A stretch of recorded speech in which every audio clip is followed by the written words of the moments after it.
and the decision of one man to launch a wholly unjustified and brutal invasion of of Ukraine. What's going on internationally? How do we get to the place where, Putin decides he's going to just invade Russia? Nothing like this has happened since World War II.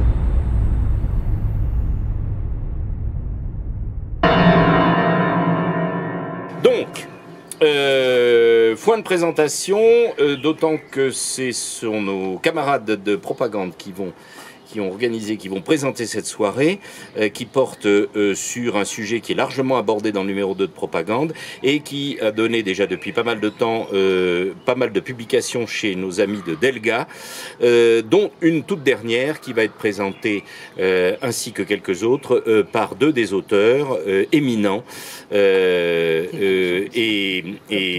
vieux complices de la librairie que sont Annie Lacroix et Bruno Drewski. Là-dessus, je passe la parole à mes petits camarades qui vont donc lancer le débat. Oui, et on va commencer par poser une question à Annie Lacroix sur son article. C'est un article qui concerne les impérialismes dominants en Ukraine.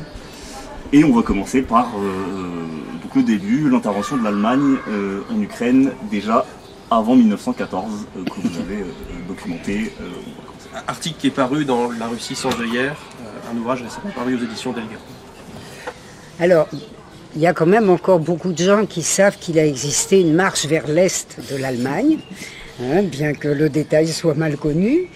Alors, il y a une de ces marches vers l'Est qui, finalement, n'est pas connue du tout. C'est celle qui s'est déployée entre la fin du XIXe siècle et... depuis la fin du XIXe siècle, et donc avant 1914, c'était d'ailleurs un secteur dans lequel l'Allemagne, qui n'avait pas attendu la fin du XIXe siècle pour vouloir se développer à l'Est, mais c'est un secteur dans lequel l'Allemagne était en passe de remplacer complètement un des autres pays qui voulait l'Ukraine, c'est-à-dire l'Empire autrichien devenu Empire austro-hongrois.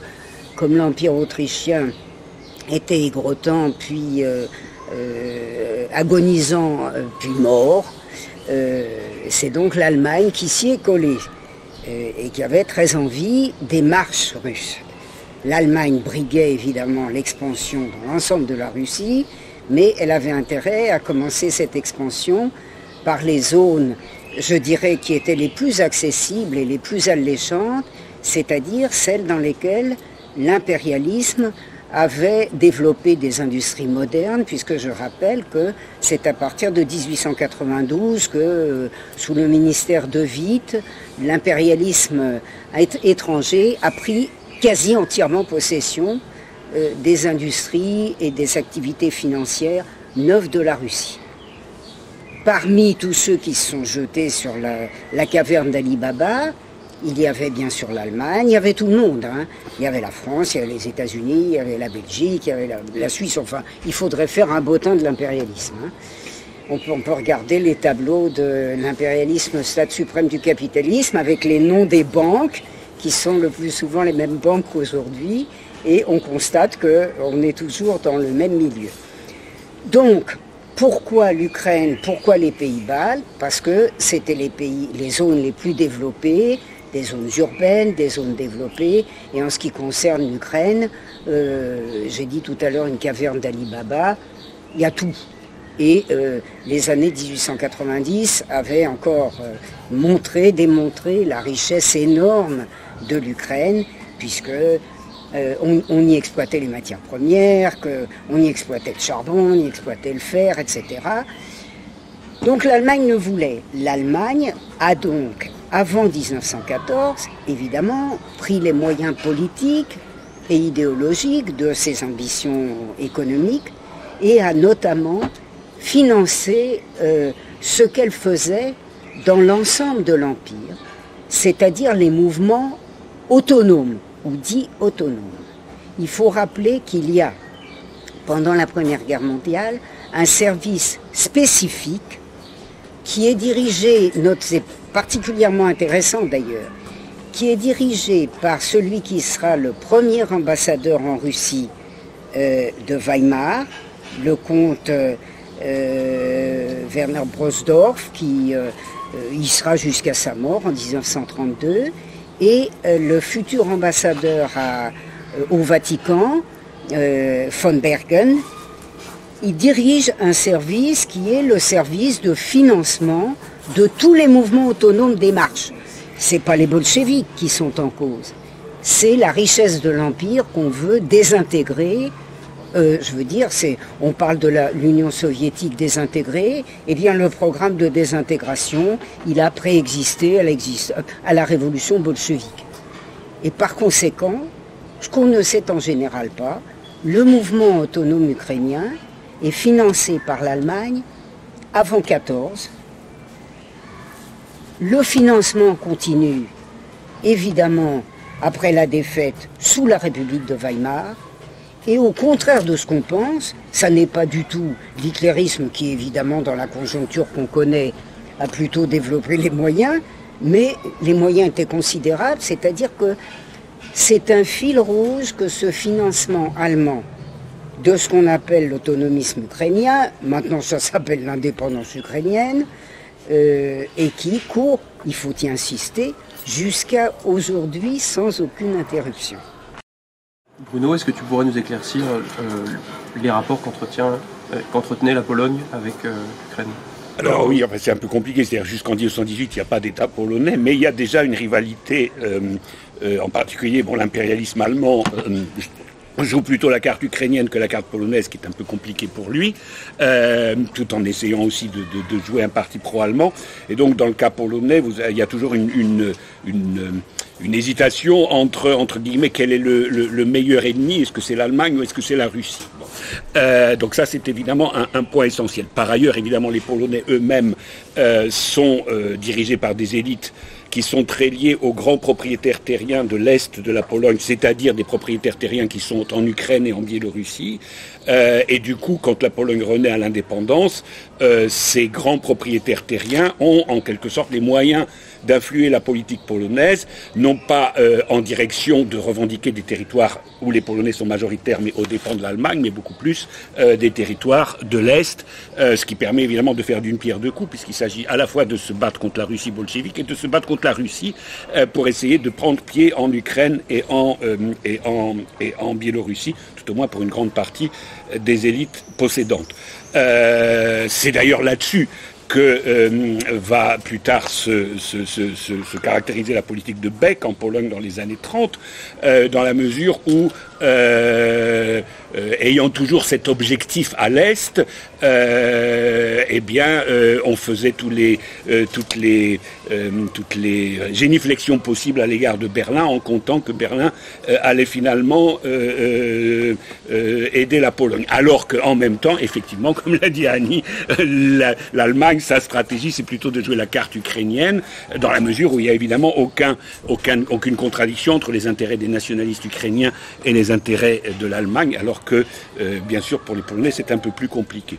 Donc, effectivement, mais là encore, on a, alors, dans le cas polonais, évidemment, les grands propriétaires terriens cessent d'exister en 1944-45 avec la réforme agraire et les changements de frontières. En revanche, les rêves et les rêveries 44-45. 1900. Oui, 1900. Excuse-moi, j'avais compris 1800, j'étais un peu étonné. Non. Et donc, mais par contre, les rêveries polonaises qu'on revoit aujourd'hui sont du réchauffé de cette espèce de mythe d'une Pologne qui pourrait en quelque sorte manger l'Ukraine. Oui, exactement, mais avec toutes les ambiguïtés que ça comporte, puisque si on regarde en termes de population, l'Ukraine a plus d'habitants que la Pologne, et que donc on ne sait pas qui mangerait qui à la fin, mais bon, ça c'est une autre question. Le fait si l'Allemagne mangerait tout. Oui, effectivement. En plus, oui, voilà, oui, exactement. Mais alors ça, justement, personne ne veut le voir, enfin, les intéressés en question. Et donc, nous sommes dans cette situation. Donc, il n'y a plus d'impérialisme polonais comme il y a pu avoir dans l'entre-deux-guerres, au sens où il n'y a plus de classe dirigeante en état de financer un projet d'expansion vers l'Est, ou de le diriger. En revanche, il y a encore de ces rêveries sur lesquelles, en ce moment, les Américains jouent pleinement, et dans l'ambiguïté la plus totale, puisque la grande fraternité polono-ukrainienne dont on nous parle aujourd'hui, elle est quand même sur la base de cadavres assez nombreux datant de la Seconde Guerre mondiale, dont tous les Polonais n'ont pas oublié. Alors, je terminerai sur une anecdote pour que vous compreniez la chose. À Cracovie, jusqu'en 1989, on avait le monument au général Koniev, le libérateur de la ville, en 1944. D'ailleurs, qui avait magistralement libéré la ville pour que les monuments historiques ne soient pas détruits. Hein. C'est Barbare de Russe qui s'occupe des monuments historiques de la monarchie polonaise. Bon, peu importe. Mais bon, donc, il avait un monument jusqu'en 89. Bien sûr, vous pouvez supposer que le monument a été détruit après 89, mais avec les événements récents, on a badigeonné la base du monument avec les couleurs ukrainiennes jaune jaune et bleu. Et puis un malin pendant la nuit a rajouté Volhynie 1943. Oui, j'ai vu ça. Oh, c'est magnifique. Ce qui est Volhynie, c'est les massacres. Absolument, alors d'une sauvagerie, je veux dire, les SS sont des enfants de cœur en comparaison, hein. Je suis pas SS, mais les massacres des nationalistes ukrainiens de 1943, c'est les bébés éventrés, enfin les œils arrachés, enfin c'est la barbarie la plus extrême qu'on peut imaginer. C'est d'ailleurs national maintenant. Et voilà, et c'est l'héros national et la Pologne trouve ça normal. Oui. Et c'est d'ailleurs c'est une partie de l'exposé de Raoul Hilberg sur les auxiliaires actifs. Ah non, mais c'est les pires. Oui, eux et les Oustachis, je pense qu'il n'y a pas pire. Hein, c'est les deux. Oustachis, les fascistes roumains. Oui, non, mais ceux-là, c'est absolument. Oui. Donc, en fait, on est dans le délire le plus absolu. Deux pays qui se disent frères, alors que c'est fait au nom de Bandera et de ces criminels d'une sauvagerie absolument incomparable, ce qui fait évidemment un décalage entre les élites et le peuple, et d'où la petite anecdote que je viens de dire, qui rajoute ce petit... Si on parle de la Pologne, alors c'est vrai que je ne suis pas intervenu sur la Pologne ou très rapidement. C'est vrai que il faut le dire, la reconstitution de la Pologne, tu as évoqué le rôle des classes dirigeantes. Ce sont des classes dirigeantes d'ailleurs dont un diplomate français disait en 1910 qu'elles n'ont strictement aucun sens national, parce que d'abord elles dominent comme grandes propriétaires foncières des régions entières dont la population n'est pas polonaise, bien sûr, tout à fait, et ruthénienne et biélorusse, voilà, c'est ça, tout à fait. Biélorusse et ukrainienne. Et il faut le dire parce que c'est une donnée extrêmement importante de la politique extérieure de la Pologne reconstituée de l'entre-deux-guerres. Ces classes dirigeantes dépendent très largement des grands propriétaires et des grands industriels allemands. Oui, évidemment, parce que l'économie polonaise n'est pas, c'est pas un pays industrialisé. Et c'est un des éléments d'ailleurs de la politique impossible, de la politique extérieure impossible de la Pologne, qui rêve de boulotter l'Ukraine. Oui, alors qu'elle n'en a pas les moyens. Alors qu'elle n'en a pas les moyens et qui fait semblant, pendant l'entre-deux-guerres, et en particulier évidemment à partir de 1933. Alors, il y a Beck, mais enfin, il y a Pilsudski avant lui. Oui, bien sûr, à partir de 1930, officiellement, quasiment, à partir de 1933, de l'amitié germano-polonaise, cette Pologne fait semblant de croire, je dis bien fait semblant de croire, parce que les archives sont claires, hein, elle fait semblant de croire que si elle donne Danzig à l'Allemagne, qui lui réclame avec application, l'Allemagne aura la gentillesse de l'aider à conquérir l'Ukraine. Et c'est extrêmement intéressant, je trouve, ce qui se passe ces temps-ci avec la Pologne. Hein, c'est-à-dire que c'est la même chose. On a les élites pilsudskiennes et beckiennes qui sont revenus au pouvoir. C'est les petits-fils, oui, sauf qu'ils n'ont plus de propriété terrienne, ils n'ont même plus les moyens économiques de leurs grands-parents. Ils sont passés par les universités anglaises ou les universités... Pas mal anglaises aussi. Ah oui, aussi, oui, c'est vrai. Parce que l'Angleterre, elle a quand même joué un rôle important en Pologne.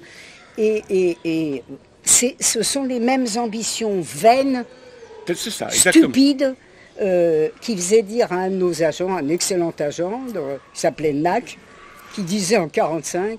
Mais si les dirigeants polonais, il parlait des Polonais de Londres, oui, évidemment. Mais si les dirigeants polonais sont comme ceux que je vois tous les jours, alors je suis désespéré pour eux. Oui, oui. Et c'est extraordinaire de voir que du 19e à aujourd'hui, l'aristocratie polonaise, quelles que soient les circonstances, revient à ses anciennes ambitions, ses obsessions, et qui n'ont littéralement absolument aucune chance d'aboutir.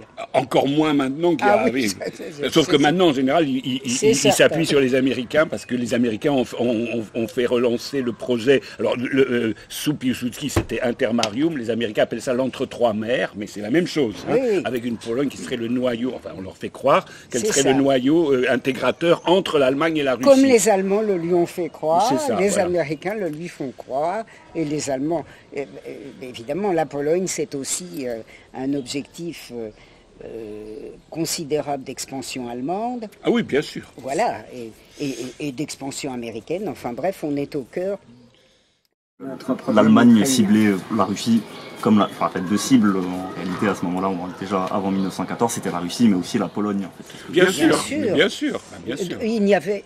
alors, je rappelle toujours, parce que je dois dire que c'est une phrase de Bismarck que j'adore et que je place à toutes les sauces, tellement je la trouve intelligente. C'est vraiment Bismarck disant en 1886, « Nous laisserons la vache autrichienne s'enrichir sur les packages balkaniques, donc il n'y a pas que la Pologne, il n'y a pas que l'Ukraine, et quand elle sera bien grasse, nous la mangerons. » C'est l'ensemble de l'Europe. Oui, c'est ça.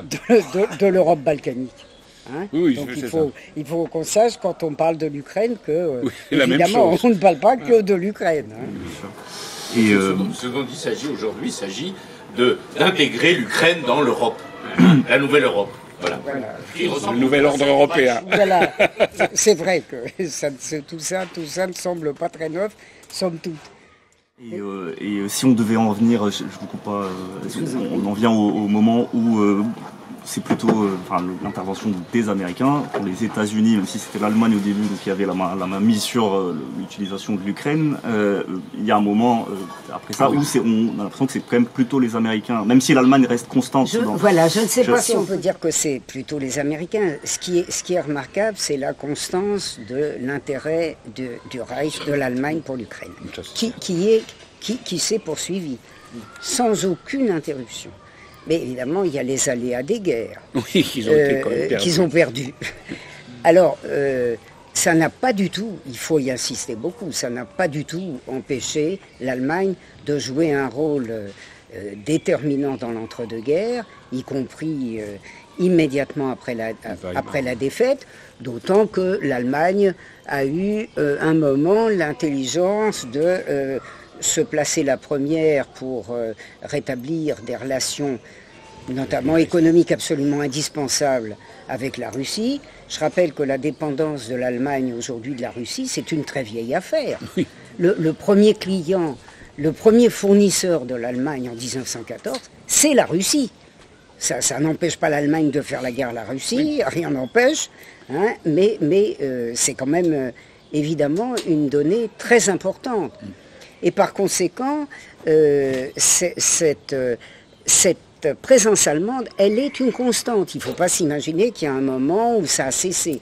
Elle est une constante qui, il faut le dire, a eu un tel soutien du Vatican, qui avait trouvé le cheval de rechange après la mort, l'agonie, puis la mort de l'Empire autrichien, que ça a été, l'Allemagne a été le principal vecteur de ce qui est aujourd'hui, de ce qui reste, l'armature, je dirais, de la folie destructrice des bandéristes et des nazis ukrainiens, c'est-à-dire de l'uniatisme. Bruno vient de dire tout à l'heure que toutes les populations ont été frappées par l'extrême frénésie. Moi, je pense justement à ces dossiers d'avant le 14. Il y a un très bon diplomate, on a eu beaucoup de bons diplomates, il y a un bon diplomate français qui faisait observer en 1914, avant 1914, qu'il n'avait jamais vu un niveau de frénésie et de fanatisme aussi grand que dans le catholicisme autrichien, qui soit latin ou qui soit uniate, qui soit uniate, et c'est quelque chose qui caractérise la mainmise du Vatican sur ces zones uniates. Il faut rappeler qu'il y a une confusion quasi totale entre cette Ukraine, ce qu'on appelle l'indépendance de l'Ukraine, qui, il faut le dire, à l'époque soviétique, n'a absolument pas concerné l'Ukraine soviétique. Elle n'existe que dans l'Ukraine de Lvov, dans la période contemporaine. Et elle le demeure. Oui. Jusqu'aujourd'hui. Parce qu'on a l'impression que les Ukrainiens, le pape verse des larmes de sang sur les misères atroces, on n'a jamais vu pire, ou autant depuis la Deuxième Guerre mondiale. Mais il faut comprendre aussi que l'uniatisme et le fanatisme uniate, c'est quelque chose qui est géographiquement limité. À la Galicie orientale. Voilà, à la Galicie orientale. Et ça permet d'expliquer des choses que la propagande actuelle refuse de nous expliquer, c'est-à-dire précisément cette très grande sympathie de l'Est ukrainien, de l'ancienne Ukraine soviétique, qui, entre parenthèses d'ailleurs, devrait haïr les soviets, puisqu'il paraît que l'Ukraine a été l'objet d'une tentative de Staline de génocide par la faim, le fameux Holodomor. On réfléchira d'ailleurs au fait que les campagnes sur l'Holodomor marquent toutes les étapes de l'expansion allemande ou de l'expansion américaine en Ukraine. C'est-à-dire que si on fait un historique des campagnes sur l'Holodomor, qui ont beaucoup ressurgi dans notre propre propagande ces dernières décennies ou ces dernières années, on se rend compte, grande campagne à partir de 1933, c'est-à-dire précisément au moment où, si famine il y a eu un minimum d'une très grave disette, qui ne visait pas d'ailleurs seulement l'Ukraine.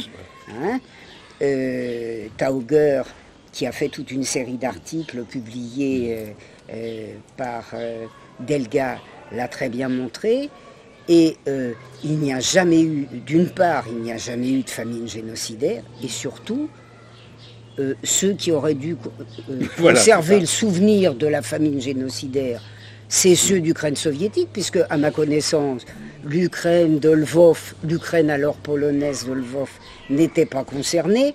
Or, la campagne, elle a commencé en 1933, à partir de juillet 1933, je dirais sur coup de sifflet de l'Allemagne et sur coup de sifflet du Vatican.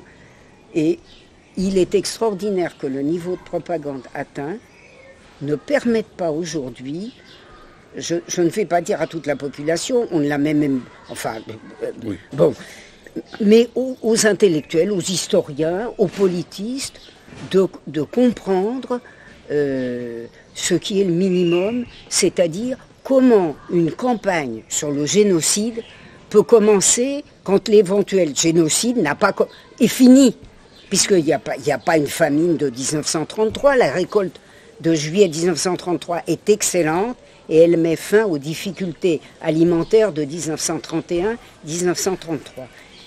Ces grandes campagnes ont marqué, je disais, toutes les étapes.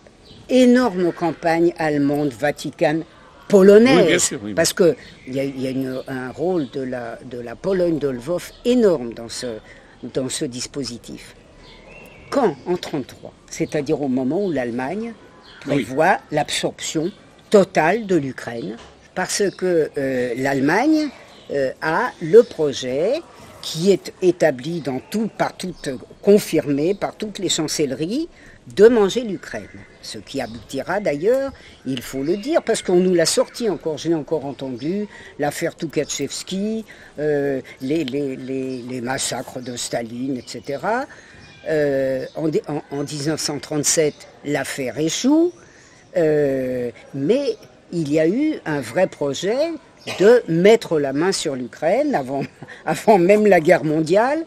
Bon, campagne aux États-Unis.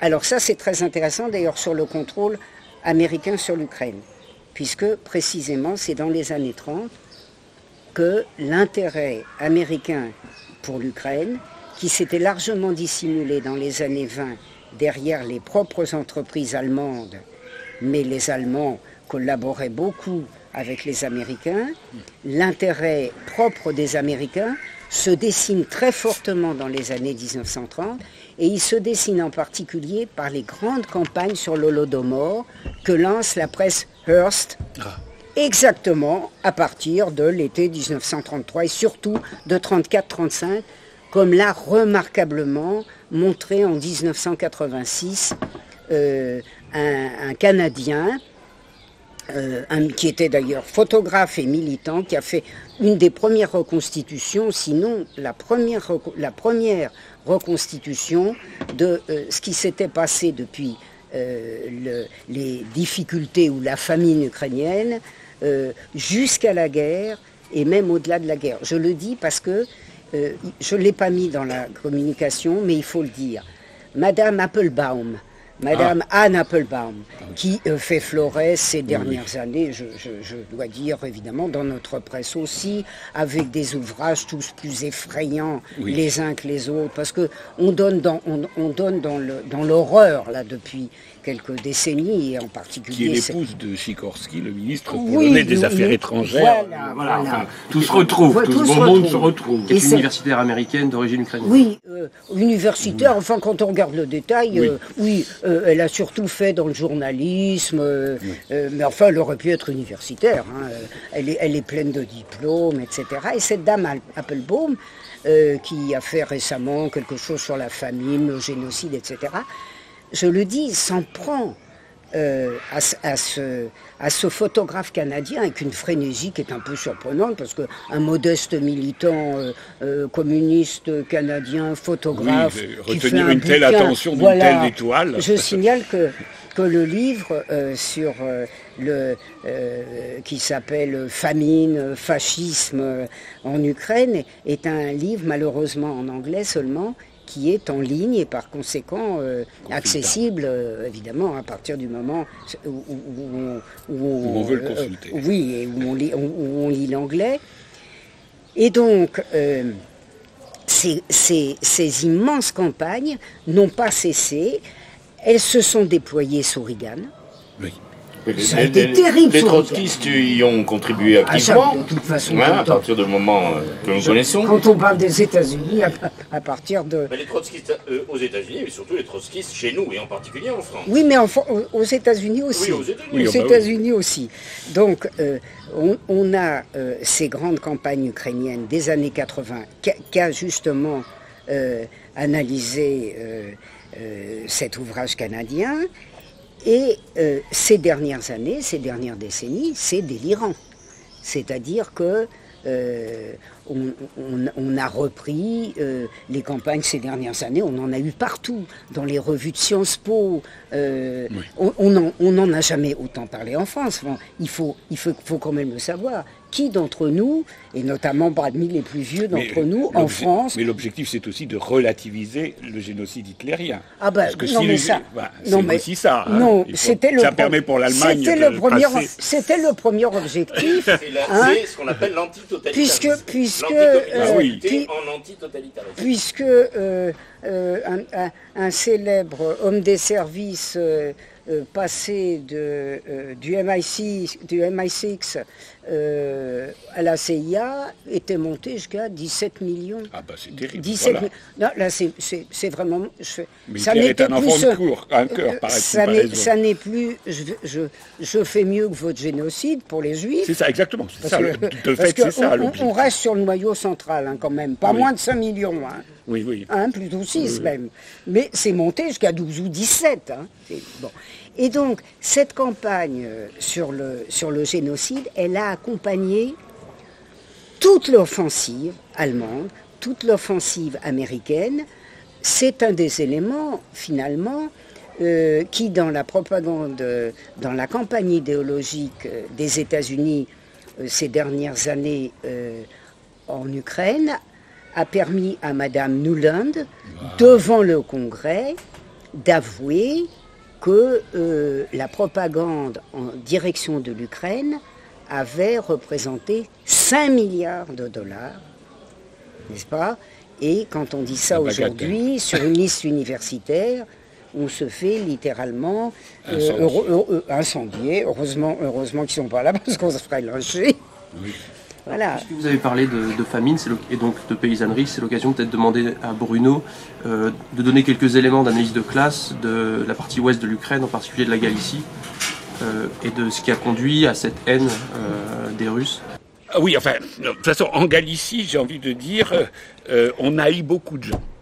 On haït, non, c'est vrai, on haït les Juifs, bien sûr, c'est normal, entre guillemets. On haït les Polonais, on haït les Russes. Les Soviétiques, évidemment, par voie de conséquence. Donc, voilà. Donc, en fait, il n'y a pas beaucoup... Et c'est pour l'impérialisme allemand, c'est parfait, parce que justement, ça permet justement de viser tous ceux avec qui l'Allemagne est en bisbille potentiel. Donc c'est ça. Alors, bon, quelle est la cause de cela ? C'est évidemment en Galicie, on a les grands propriétaires terriens qui sont généralement polonais et la paysannerie qui est ukrainienne ou ruthène, parce qu'au départ, il y a deux options nationales. Finalement, c'est l'option nationale ukrainienne qui prend le dessus. Et les intendants qui parfois sont juifs. Alors, les intendants, oui, en plus, alors, traditionnellement. Donc, il y a ça, et bien sûr, on a le clergé uniate. Et en fait, le clergé uniate pour la population paysanne, parce que la Galicie est un pays pauvre, donc il y a peu de promotion sociale, et la seule voie de promotion sociale qu'on a, c'est dans le clergé. Je dirais pratiquement ça, et à partir de ce clergé, le clergé aide à la création de coopératives paysannes ukrainiennes. Et donc, en fait, on a une deuxième structure de promotion sociale, directement liée au clergé, et directement liée à l'idéologie nationaliste. Et tout ça explique évidemment pourquoi la Galicie orientale devient cette espèce de bouilloire du nationalisme ukrainien, parce qu'effectivement, il y a une frustration énorme de cette masse paysanne, qui est pauvre, qui est exploitée, etc., mais qui est, si je peux dire, prise en main par le clergé uniate et les coopératives laitières ou autres, qui, quelque part, donnent à l'intelligentsia ukrainienne d'origine paysanne une possibilité d'ascension sociale très relative, c'est-à-dire que les Ukrainiens qui ont des diplômes relativement, qui pourraient les amener dans l'entre-deux-guerres à occuper des postes, disons dans un état normalement développé, des postes assez importants à l'université ou ailleurs, ils sont bloqués parce que en Pologne la fonction publique est réservée aux Polonais catholiques latins, et donc vous avez un immense réservoir de frustration de ces intellectuels ukrainiens qui normalement devraient monter plus haut dans la hiérarchie sociale et qui sont bloqués effectivement par le régime polonais, et cette frustration sociale est évidemment exploitée par le clergé uniate et par l'Allemagne, qui évidemment envoie son idéologie. Alors même avant les nazis, en fait, il faut savoir évidemment que l'école allemande, dès la fin du XIXe siècle, a préparé l'ethnicisation des conceptions. Donc on a partout dans cette zone de l'Europe cette idée de nation ethnique. Mais effectivement, et le nazisme va proliférer sur ça. Mais le nationalisme ukrainien tout autant. Alors les autres aussi, mais en particulier le nationalisme ukrainien, qui est évidemment concentré en Galicie orientale. Et c'est pour ça que jusqu'à aujourd'hui, la Galicie reste le réservoir de l'extrême droite ukrainienne.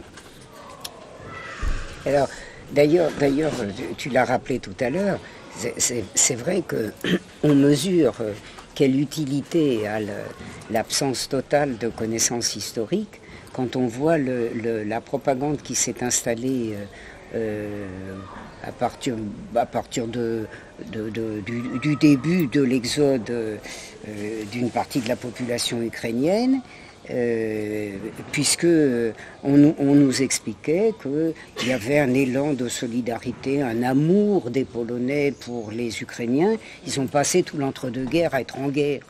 Oui, enfin, oui, oui, parce que tu as parlé des massacres de la guerre. Oui, bien sûr. Mais oui, enfin, les conflits, pacifications. Mais les conflits 1920, de l'entre-deux-guerres ont été effrayants. Oui, aussi, oui, bien sûr, oui. Je dirais que ce qui nous arrive là avec je dirais une propagande à la 14. Oui, tout à fait. Parce que, à part 1914, ou même, dirons-nous, 39-40, mais c'est vrai que c'est très frappant pour 14, parce que là, c'est une propagande du style les balles allemandes ne frappent pas nos soldats, et les tripes allemandes sont mauvais. Enfin, je veux dire, c'est une propagande de ce type actuellement. Hein. Oui. Et c'est vrai que toute progression de l'histoire de cette pseudo-indépendance polonaise ferait reculer la possibilité qui était, je dois dire, évidente dans un article. Enfin, je dis un article, évidemment, ce sont des dizaines d'articles, mais un article du Monde, ça doit être d'hier, qui m'a beaucoup frappé, c'est-à-dire au moment de l'évacuation des civils d'Azovstal, un article du Monde qui explique, qui reconnaît qu'il y a du nazi partout, enfin les civils et surtout les militaires, voilà, et que il est honteux que tel activiste avec signes nazis, etc., ait été vivement critiqué sur les réseaux sociaux parce que c'était une héroïne. C'est-à-dire qu'on arrive quand même en France à ce que, alors qu'il est reconnu, de plus en plus reconnu, même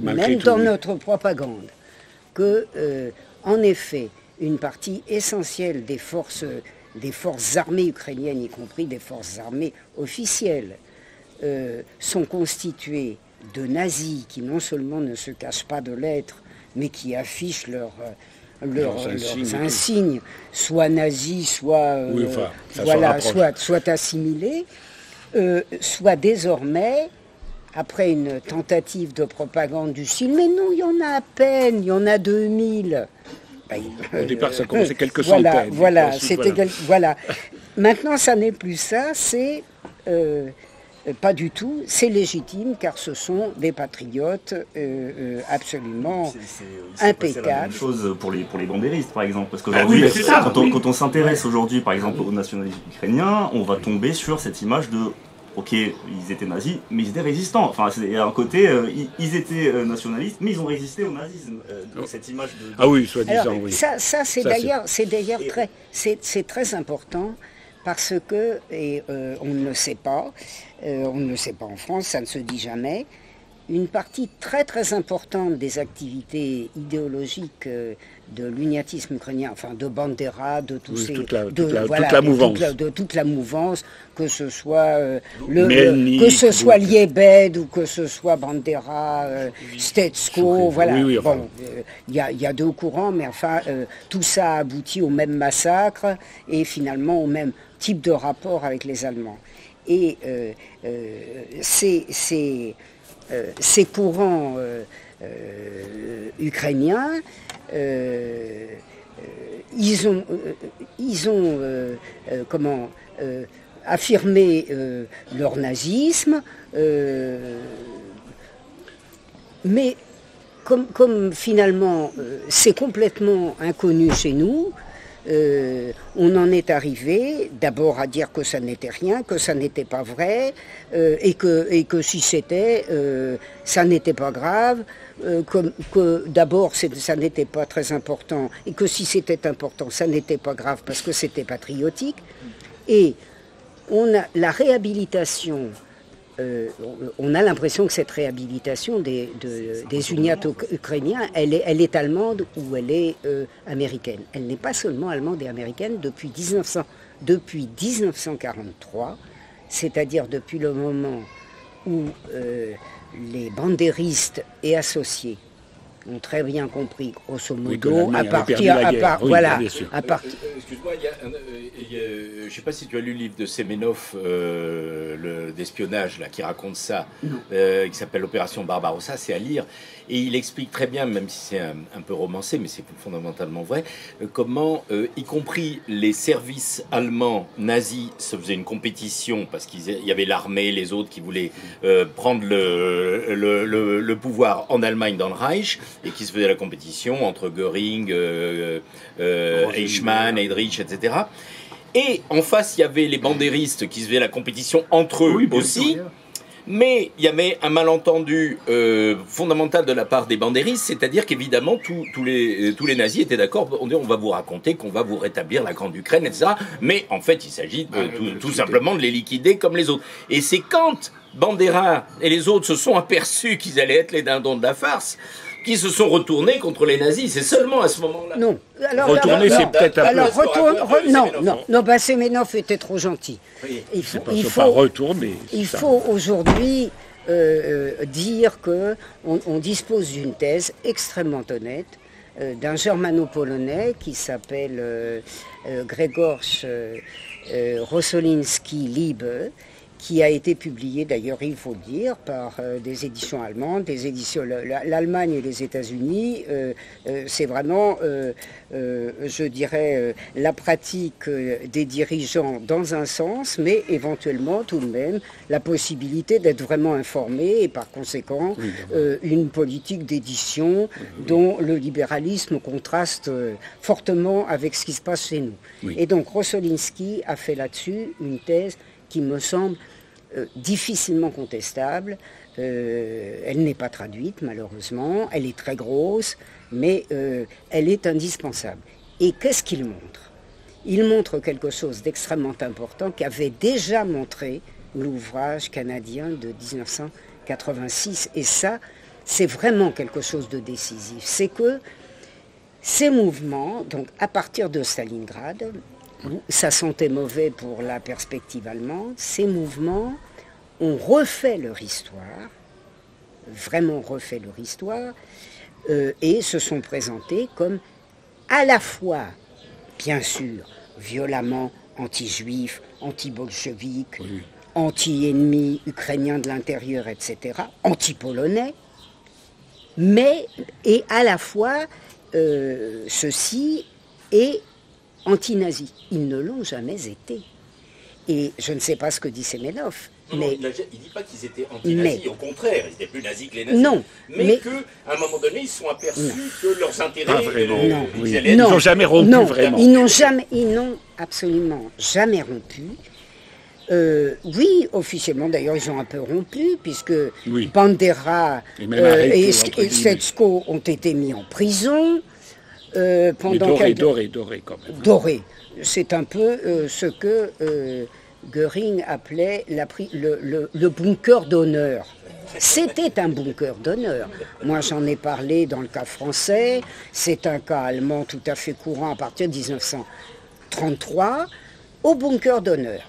Et de là, un de leurs petits camarades qui s'est sauvé vient leur faire le détail des récits sur les massacres perpétrés au bénéfice des Allemands, car ils sont toujours sous gestion allemande. Oui. Et ils massacrent toujours sous caution et sous responsabilité allemande. Alors oui, officiellement c'est vrai, il y a un courant... Les Français n'ont pas besoin des Allemands. Voilà, il y a le courant M qui fait même pas semblant de vouloir cela, c'est clair. l'indépendance ukrainienne. Et puis il y a a le le courant B, c'est Bandera. Voilà, c'est ça. Mais c'est tout. Ouais. Et tout le monde. D'ailleurs, c'est très significatif. Et la thèse le montre très bien. En 1943, à l'été 1944, les Allemands constituent, entre l'été et décembre 1944, une série de structures de gouvernement ukrainien, etc., sans avoir évidemment jamais fait droit à la moindre indépendance ukrainienne. Et tout ce beau monde, avec son gouvernement ukrainien, avec son armée ukrainienne. Il faut savoir d'ailleurs que l'armée d'insurrection ukrainienne, c'est les ramassis, au sens propre du terme, de la police supplétive ukrainienne allemande, qui a été formée dans les académies de police, notamment de Cracovie, et qui a suivi les Allemands jusqu'au bout. Et tout ce beau monde, qu'il soit B ou qu'il soit M, prend la fuite avec les Allemands. Quand les Allemands sont définitivement chassés du territoire soviétique, en l'occurrence de Lvov, puisque c'est en juillet 1944 que les Soviétiques reconquièrent la zone et reconquièrent donc la totalité de l'Ukraine, et on s'en va tranquillement à Berlin. Et puis, où est-ce qu'on se retrouve tous ensemble? À Munich, en mai 1945. C'est-à-dire, les Américains prennent voilà. Et là, les Américains, on ne peut même pas dire prennent le relais, mais les Américains, évidemment, jouent un rôle de plus en plus déterminant. Je signale d'ailleurs, quand je dis ne prennent pas le relais, eh bien, c'est que se retrouvent ici, évidemment, non seulement les nazis ukrainiens, mais quand même les nazis allemands, que les Américains sauvent en même temps.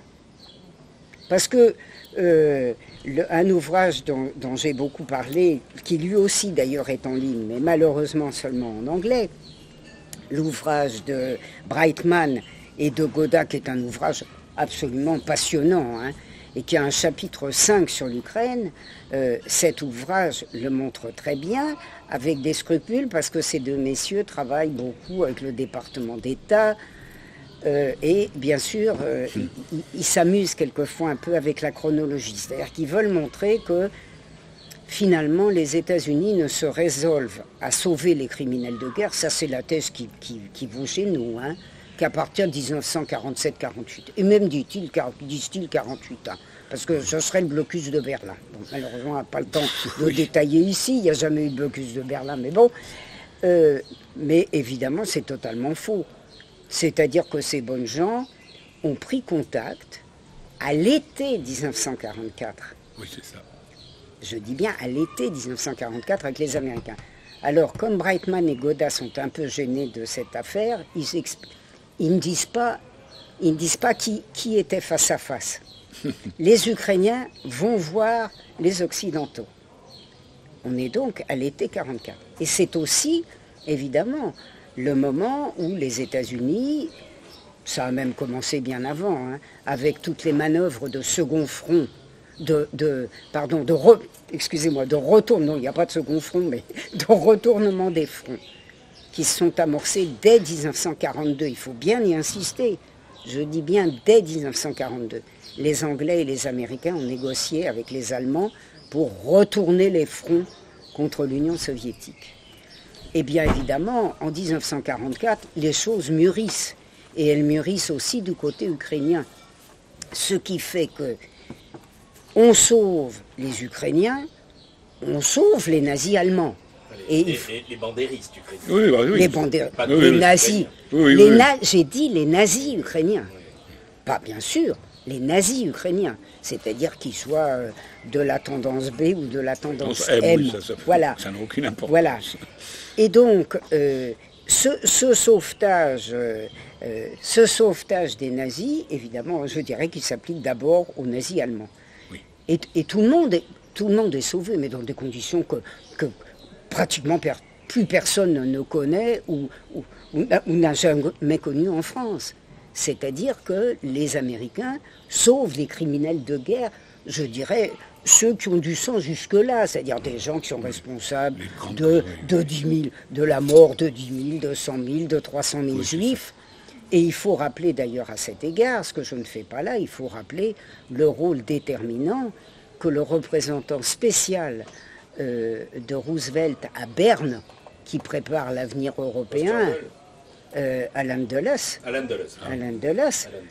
envoyé à Berne à partir de 1942, et se promenant là-bas en compagnie exclusive d'Allemands, je l'ai raconté dans un long article qui a été publié dans la revue Droit, bien entendu, s'apprête à sauver les nazis, parmi les plus importants, et c'est le minimum tout de même. Ça, c'est super bien raconté dans ce livre-là de Semenov, que je conseillerais. Ça raconte exactement l'histoire de Dulles à Berne, les magouilles avec les nazis allemands, etc. Et donc, on en arrive, avant même que ne soit sauvé, parce que lui il se cache un peu, mais enfin on le trouve en mai 1945, avant même que ne soit sauvé quelqu'un comme Gehlen, qui a un rôle très très important évidemment dans le contact avec les nazis ukrainiens, Dulles s'apprête discute à partir du début du tournant de 44, plus activement du début de 1945, va négocier la reddition unilatérale de la Wehrmacht en Italie. C'est exactement le livre. C'est ce Alors, livre. ça, aujourd'hui, il faut le dire, nous avons, moi je m'en suis servi dans de récents livres, nous avons aujourd'hui des études allemandes sur la question remarquable, incontestable, remarquable. Et c'est à la faveur de cette affaire que Dulles, en effet, avec l'aval de Roosevelt, avec l'aval de Donovan, le chef de l'OSS, le prédécesseur de la CIA, c'est donc avec cet aval qu'il est décidé de sauver, je viens de parler des grands criminels de guerre, le second de Himmler, c'est-à-dire Karl Wolff. Alors lui, il a sur la conscience quelque chose comme 100 000 juifs, au moins, si ce n'est pas 300 000. Tout se passe très bien. On leur promet à ces messieurs que, bien entendu, l'impunité totale leur sera assurée. Et qui voit-on comme témoin au procès de Nuremberg? Karl Wolff. Karl Wolff. Et ça se passe pour Gehlen. Et Gehlen, c'est le chef de l'armée, je dirais de la propagande et de l'organisation militaire et de la collaboration en Union soviétique, puisqu'il est le chef de ce qu'on appelle l'armée étrangère Ost, de l'Est. C'est l'organisateur de l'armée Vlasov. Oui. Il faut se rappeler, parce qu'on ne le sait plus, les vieux ne sont plus là, mais en 1945, en 44-45 en France, on la connaissait, l'armée Vlasov. Pourquoi? Parce qu'il y a toute une série des reliques de l'armée Vlasov qui ont été utilisées par l'occupant allemand contre la résistance active française et ont fait des ravages. C'est là qu'ils étaient... C'est utilisé par nos journalistes de gauche du Monde et d'ailleurs, ils nous resservent l'armée Vlasov, sauf qu'ils oublient. Ils oublient nous pratiquement de libération. C'était les libérateurs.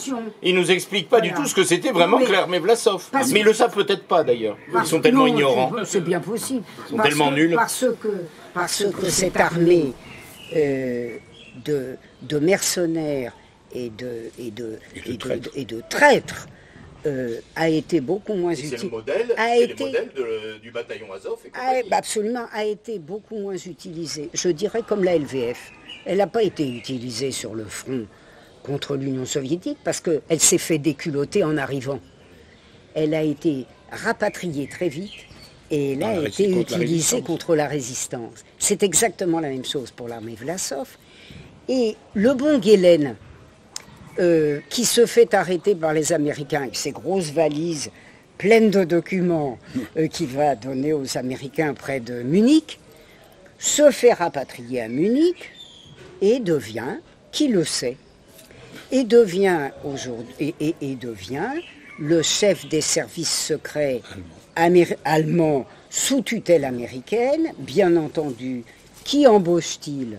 Tous ses petits camarades de la période antérieure, en particulier tous ceux de l'armée Ost. Et qui connaissent bien l'Est, qui sont bons spécialistes. Et qui connaissent, dont Eredan, qui dit par exemple en 59, et donc on se retrouve avec le second de Gehlen dans l'organisation de l'armée Vlasov et de la collaboration soviétique avec les Allemands, qui est chargé du contact direct avec Bandera, parce que celui-là, les Américains, il est quand même trop connu, les Américains le laissent officiellement aux Allemands.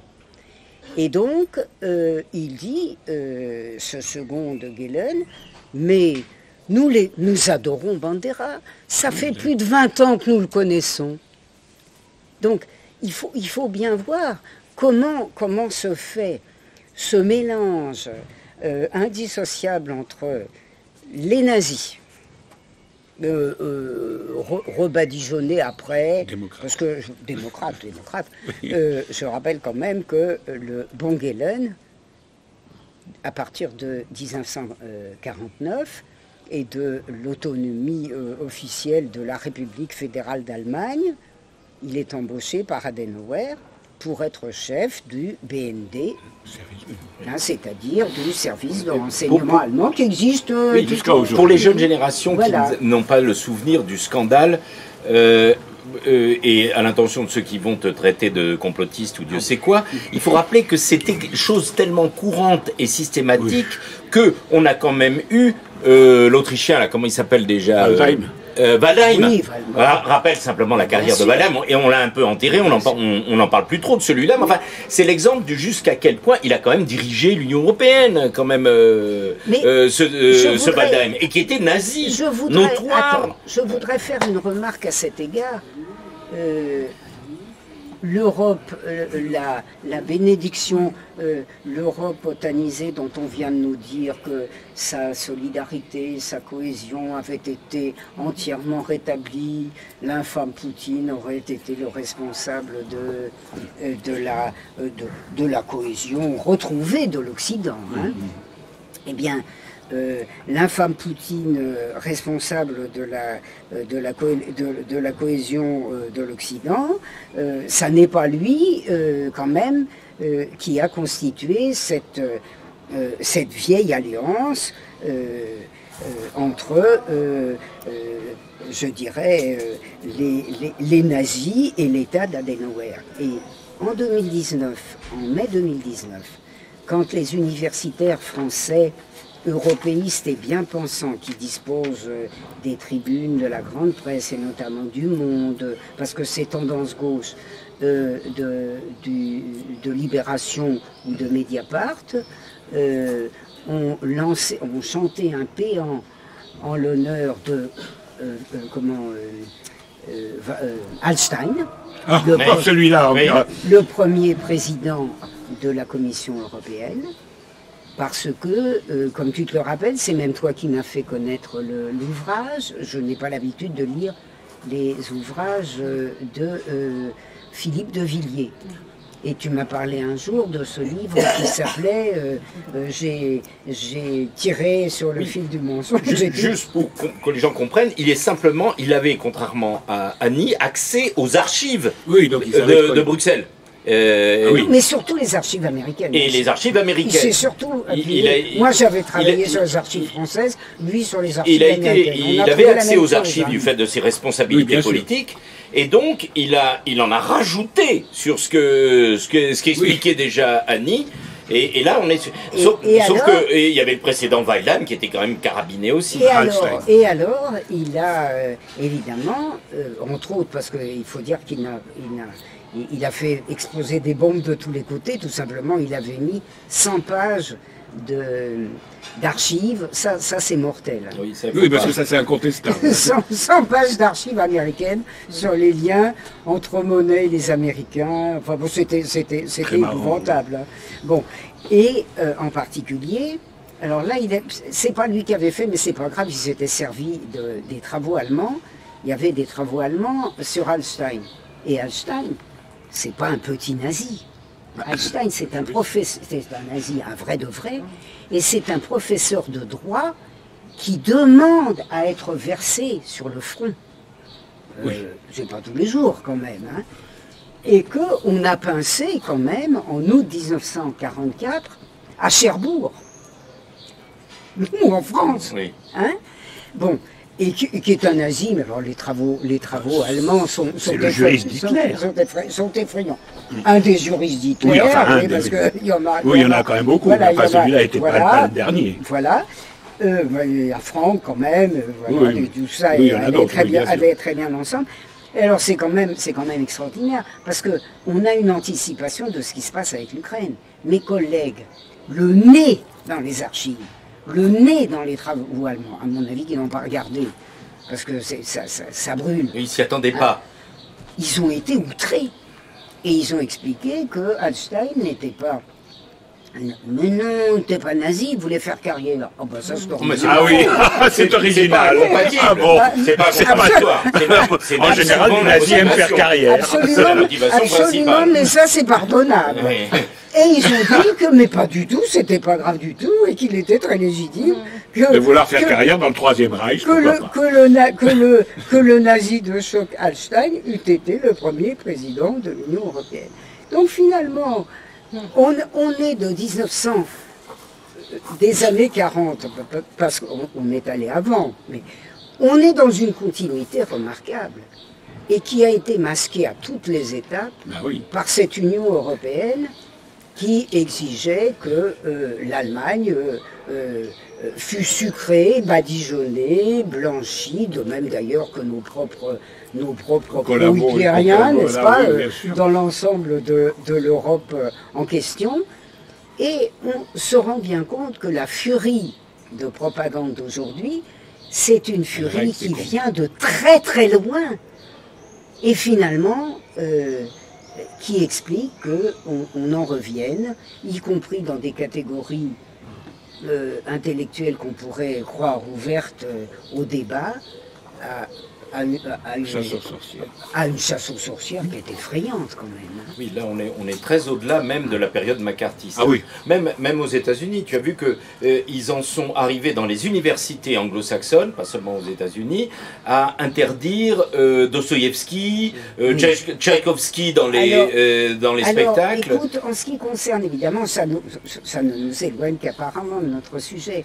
En ce qui concerne le macartisme, je dois dire que il faut rétablir l'atmosphère de Red Scare, hein, qui avait commencé en 1919 quand même, qui n'a jamais disparu aux États-Unis. Il faut la rétablir dans toute son horreur. C'est-à-dire qu'il y a une très très bonne, une remarquable historienne américaine que personne ne connaît, n'a jamais été traduite, qui s'appelle Helen Schrecker, et qui a fait 2 bouquins là-dessus. Un bouquin qu'on pourrait traduire par La Tour d'Ivoire, No Ivory Tower, ça n'est pas une tour d'ivoire, et un deuxième qui s'appelle So Many Crimes, et qui veut dire tant de crimes. Et elle a étudié ce qu'était le pré-macartisme et le macartisme aux États-Unis. On n'insistera jamais assez sur les dizaines de milliers de vies brisées, y compris d'intellectuels. Et je dois dire à cet égard, ayant passé un certain nombre de mois ces derniers temps aux archives du Quai d'Orsay, que j'ai été très frappé par un courrier qui doit dater du début des années 60, c'est la période Caril Chessman. Je suis en train d'oublier son nom, l'intellectuel français qui s'est dissimulé pour avoir un 2e prix Goncourt. Romain Gary. Romain Gary qui a été consul, si je ne m'abuse, à San Francisco pendant des années, à l'époque de De Gaulle, et qui un jour une discussion avec une intellectuelle américaine, une prof de fac, alors évidemment il était un peu surpris, lui, parce que Chessman, la cause semblait bien sympathique, mais Chessman, c'est vraiment un criminel abominable. Abominable. Bon, et alors ces intellectuels se mobilisent pour Chessman, enfin, c'est une espèce d'enthousiasme, et en pleurant, la prof de fac lui dit, mais écoutez, ça c'est une cause qu'on peut défendre là, sans se compromettre, enfin, on peut faire ça maintenant, on n'a rien pu faire pendant des années. Et il dit, voilà, c'est une fausse question pour des intellectuels qui ont accepté, évidemment, pour maintenir leur carrière, de se vendre, et qui maintenant viennent pleurer sur toutes leurs abdications. Mais ceux qui n'ont pas abdiqué, Ah oui, voilà. et il y en a eu des dizaines de milliers, ça a été terrible. Je crois qu'on ne peut pas sous-estimer les effets ravageurs du macartisme.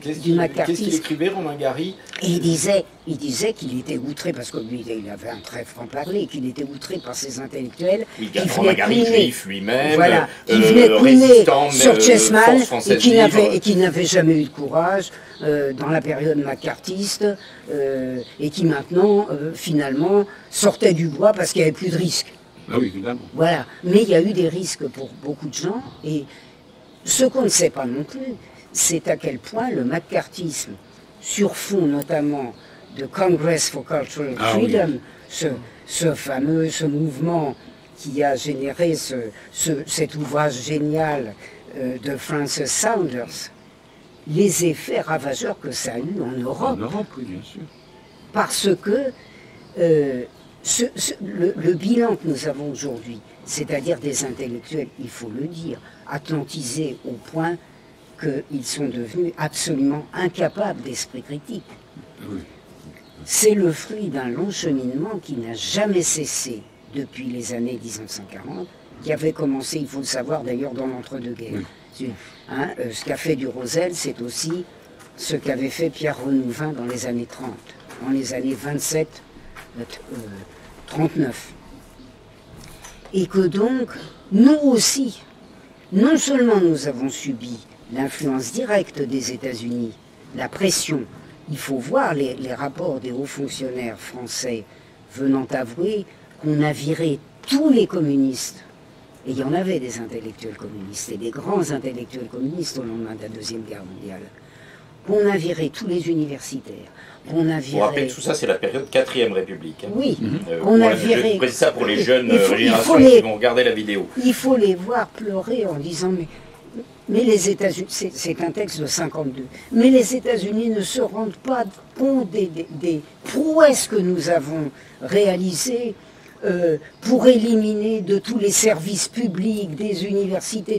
Pensez à Joliot-Curie, mais Joliot-Curie, c'est un parmi des centaines, hein, pour ne citer que les intellectuels.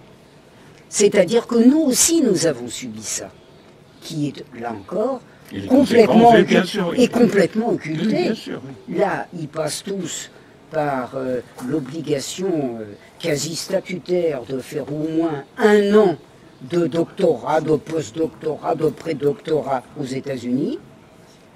Ils sont atlantisés jusqu'à l'os, ils n'ont même pas besoin d'être French-American Young Leaders, même quand ils ne sont pas Young Leaders, ils sont jeunes chefs à l'université, et par conséquent, c'est ce cheminement, c'est cette insupportable propagande, c'est cet insupportable contrôle colonial, il faut le dire, oui. Hein, calmement, c'est un contrôle colonial. Impérial.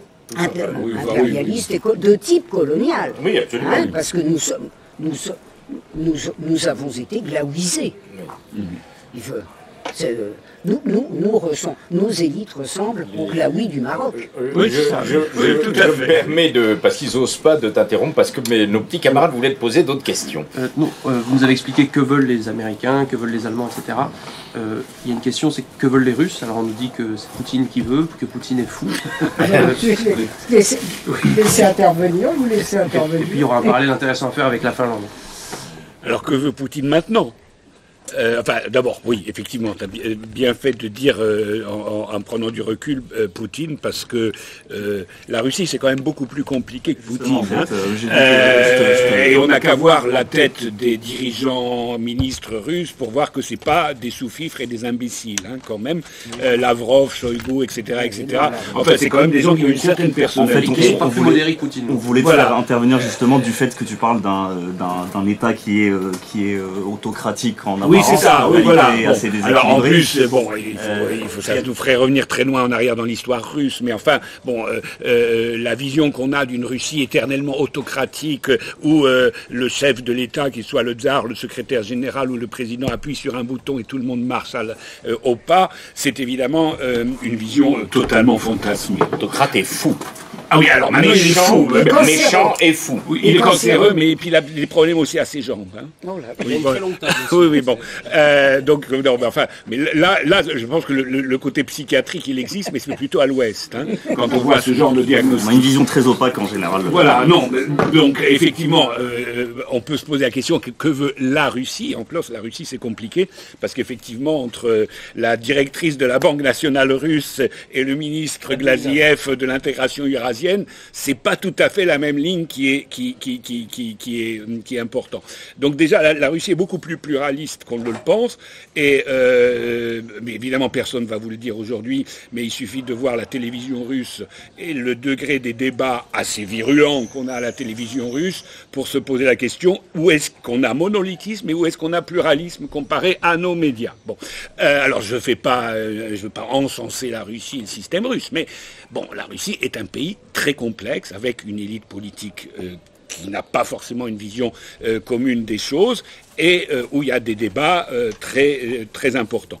Et donc évidemment, le rôle du président en Russie, comme d'un chef d'État, c'est plutôt d'être à l'arbitre entre différentes tendances. Bon. Et donc, après de très longues hésitations, parce qu'il faut quand même penser que le coup de force de 2014, ça fait 8 ans. Donc ça a pris quand même 8 ans avant que la Russie se lance dans l'opération actuelle.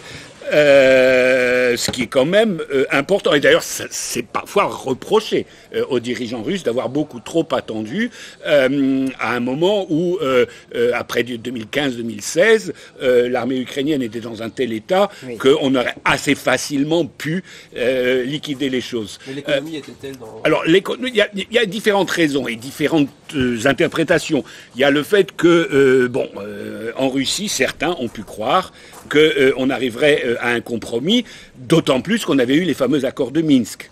Et que ces accords de Minsk, a priori, engageaient les pays occidentaux et la Russie, et qu'on allait donc arriver à ce fameux compromis, qui n'a pas été facile à obtenir pour les Russes, parce que les gens du Donbass, l'autonomie dans le cadre de l'Ukraine post-Maïdan, c'était pas forcément leur tasse de thé. Deuxième aspect des choses qu'on néglige aussi, c'est que l'insurrection du Donbass est quand même au départ assez largement communiste. Bon, et Poutine n'est pas communiste. Et pas soutenu. Voilà, et donc n'a pas été soutenu. Et il y a eu plusieurs assassinats au Donbass de dirigeants dont on peut parfois se poser la question si c'est forcément les Ukrainiens qui les ont tués. Ça peut aussi venir d'un autre côté. Donc tout ça montre bien qu'on a affaire à un jeu extrêmement complexe. Bon, le résultat, c'est que, bien sûr, au bout d'un certain temps, comme nous le savons depuis février, la Russie est intervenue, mais jusqu'à aujourd'hui, on voit que dans certains milieux dirigeants russes, on fait tout pour freiner les choses. Quand on voit par exemple certaines déclarations du porte-parole du Kremlin, Peskov, on se demande parfois de quel côté il joue, le Peskov en question. Est-ce qu'il est vraiment très convaincu de la décision qui a été prise de mener la guerre en Ukraine? Bon. Donc ça, déjà, il faut analyser la Russie comme un pays extrêmement pluraliste dans sa composition sociale, sociologique, étatique, etc. Bon. Mais évidemment, pour la propagande, c'est mauvais. Il faut avoir un dirigeant qui est le monstre absolu. Comme ça règle le problème. C'était la même chose avec Staline. C'était la même. Enfin bon, c'est cette vision des choses. Justement, à l'époque où Dimitri Medvedev était président, on le présentait comme quelqu'un de plus bonéré pro-occidental. Ça a été le cas, oui. Et oui, mais aujourd'hui, il semble qu'il ait pris des positions plus patriotiques et différentes. Voilà, il soit plus radical que Poutine. Et je pense que c'est peut-être l'occasion de demander à Célestin son avis sur. Si tu veux, voilà. Tourner comme ça. Ah oui, d'accord, maintenant. Oui, donc Medvedev. Mais là, il est caché. Attends, je vais. Je ne vais pas m'étaler longuement, puisque je n'ai rien écrit dans un livre. Medvedev, c'est simple. Le bruit a couru aussitôt qu'il a fait ses premières déclarations après le début de l'opération. Les gens proches des événements, on supposait tout de suite que celui-là, il prépare sa candidature au cas où. C'est-à-dire que on ne sait pas comment ça va se passer, si on ne va pas couler vite le patron, et puis au cas où, il y a soudainement le type qui a été muet pendant très longtemps, mis au placard, au regard des fonctions qu'il a occupées quand même. Oui, il était là, mais enfin voilà, là il est là. Vice-président du Conseil de sécurité. Voilà, mais on ne le voyait pas médiatiquement. Médiatiquement, il était égal zéro. Voilà. Et donc soudain, il est archi-patriotique, etc. Et donc, au cas où, durant les actions militaires, il y a eu des succès et des insuccès aussi. Et donc, toujours les voix étaient prêtes à dire, à commencer l'alerte intérieure que Poutine a trahi. C'est-à-dire, par exemple, il se retirait de ce fameux territoire du Nord. Par exemple, ceci ou cela, ça n'a pas marché, il y a trop de victimes, il y a trop de morts. Il y a plein de raisons pour le faire. Et il y avait moult tentatives d'injecter comme ça d'agents perturbateurs dans l'action. Et pour cela, donc il y a une partie de l'élite c'est ça la complexité dont parle Bruno. En fait, il y en a qui sont pour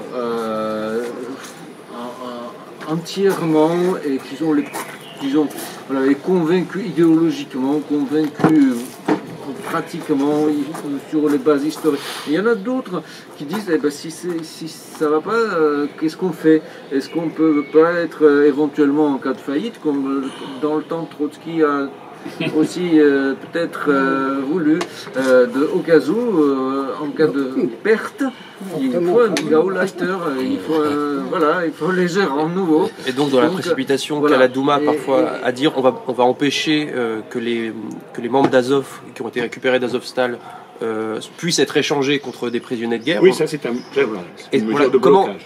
Comment on prend ça? Est-ce que c'est une décision de la Douma contre le camp un peu traître du gouvernement ou uniquement contre Azov? Non, c'est pas que contre Azov, c'est aussi contre... Il y a une précipitation pour éviter la trahison. Parce qu'il y a déjà eu des choses qui ont été...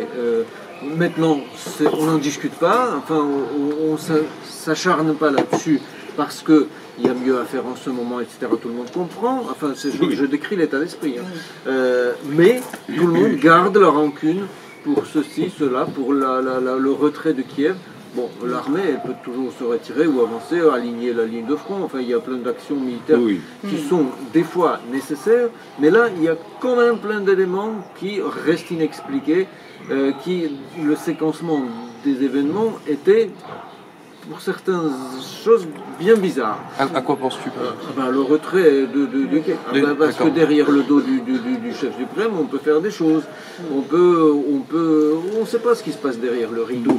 Et en fait, quand il y a une action, une frappe, et le résultat n'est pas conforme à ça, quand vous faites un mouvement et vous avez l'effet qui manifestement ne correspond pas à ce moment, tu te supposes tout de suite qu'il y a une troisième force, un truc qui s'est passé, qui t'a échappé.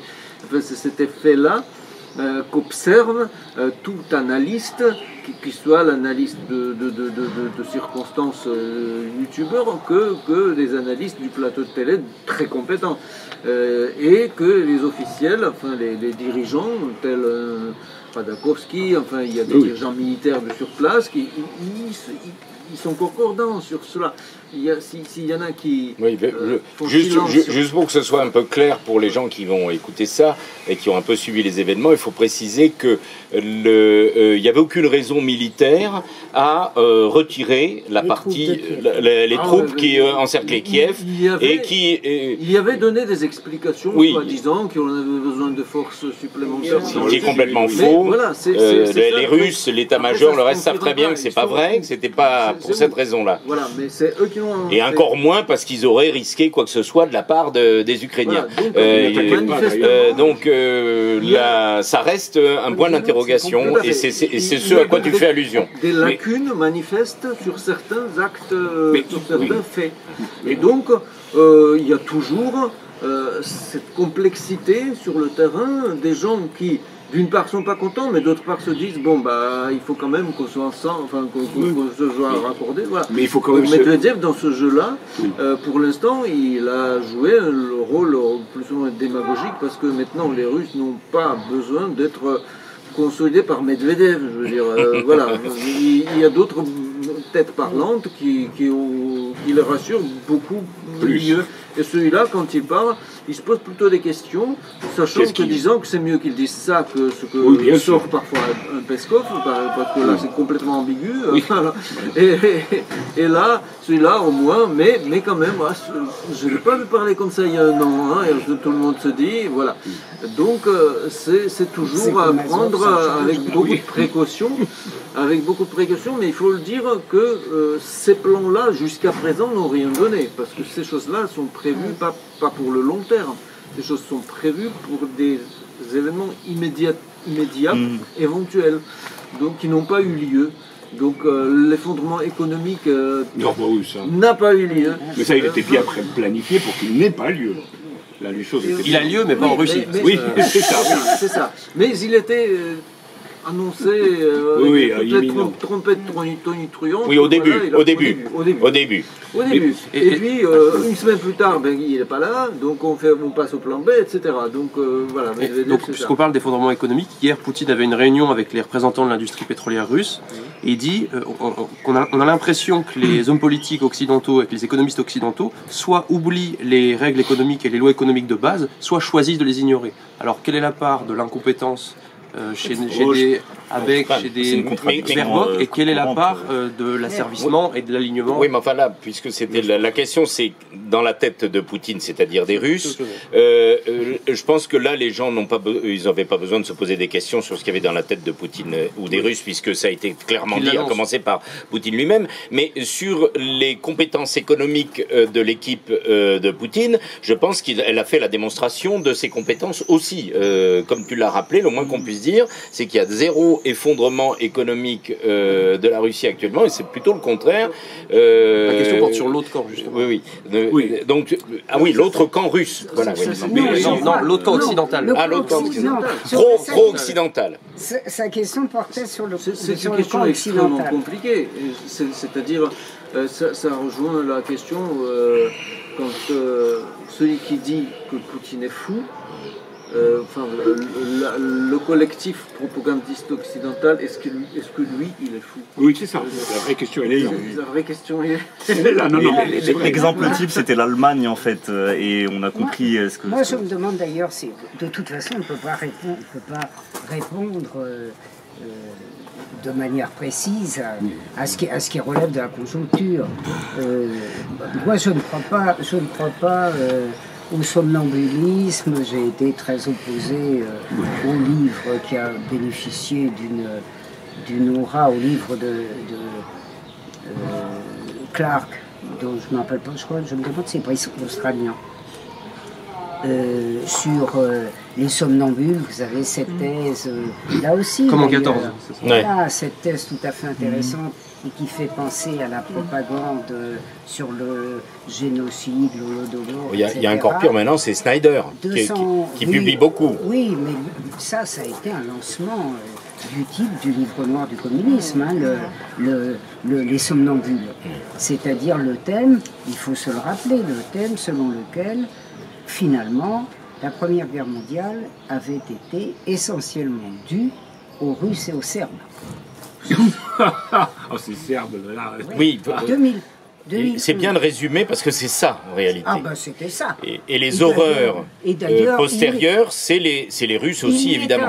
Ce qui est arrivé aux conditions de la paix de Keynes en 1920, qui était un plaidoyer en faveur du malheureux Reich écrasé, etc.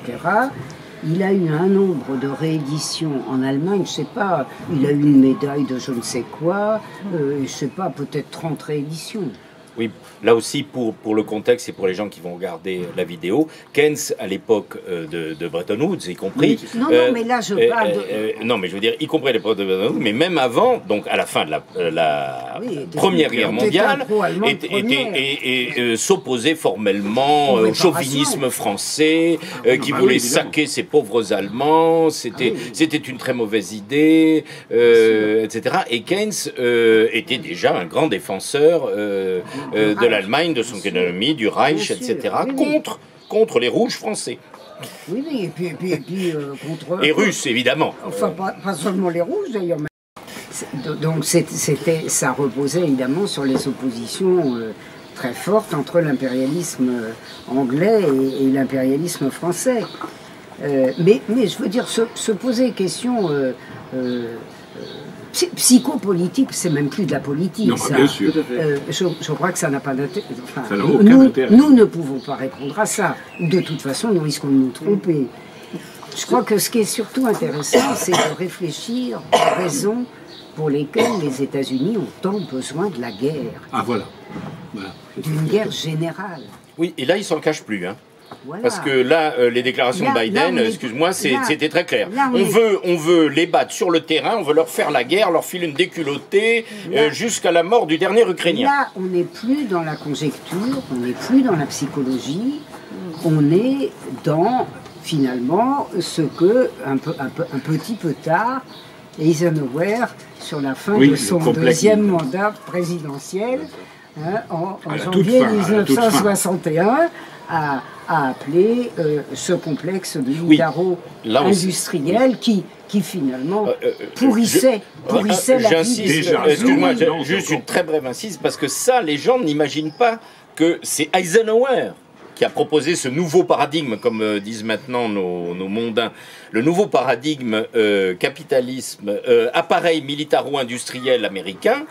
C'est Eisenhower, président des États-Unis et ancien chef des armées américaines. Non, comment le nouveau paradigme? Non, mais c'est lui qui va en parler, qui va le dénoncer. Oui, il le dénonce. Oui, pardonne-moi. Il le dénonce en janvier 61. C'est lui qui le premier va en parler et va le dénoncer. Non, mais ce qui, d'ailleurs, donne à l'intelligence, dont je ne doute pas, d'Eisenhower, évidemment,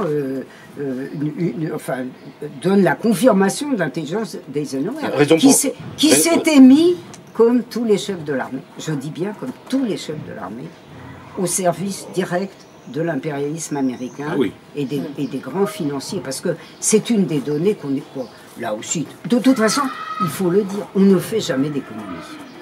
On ne fait que de l'idéologie. De la politique et de l'idéologie, l'abominable Poutine, le fou, l'hystérique. Non, mais on est au cœur de l'économie. L'Ukraine, il faut se mettre la main dessus.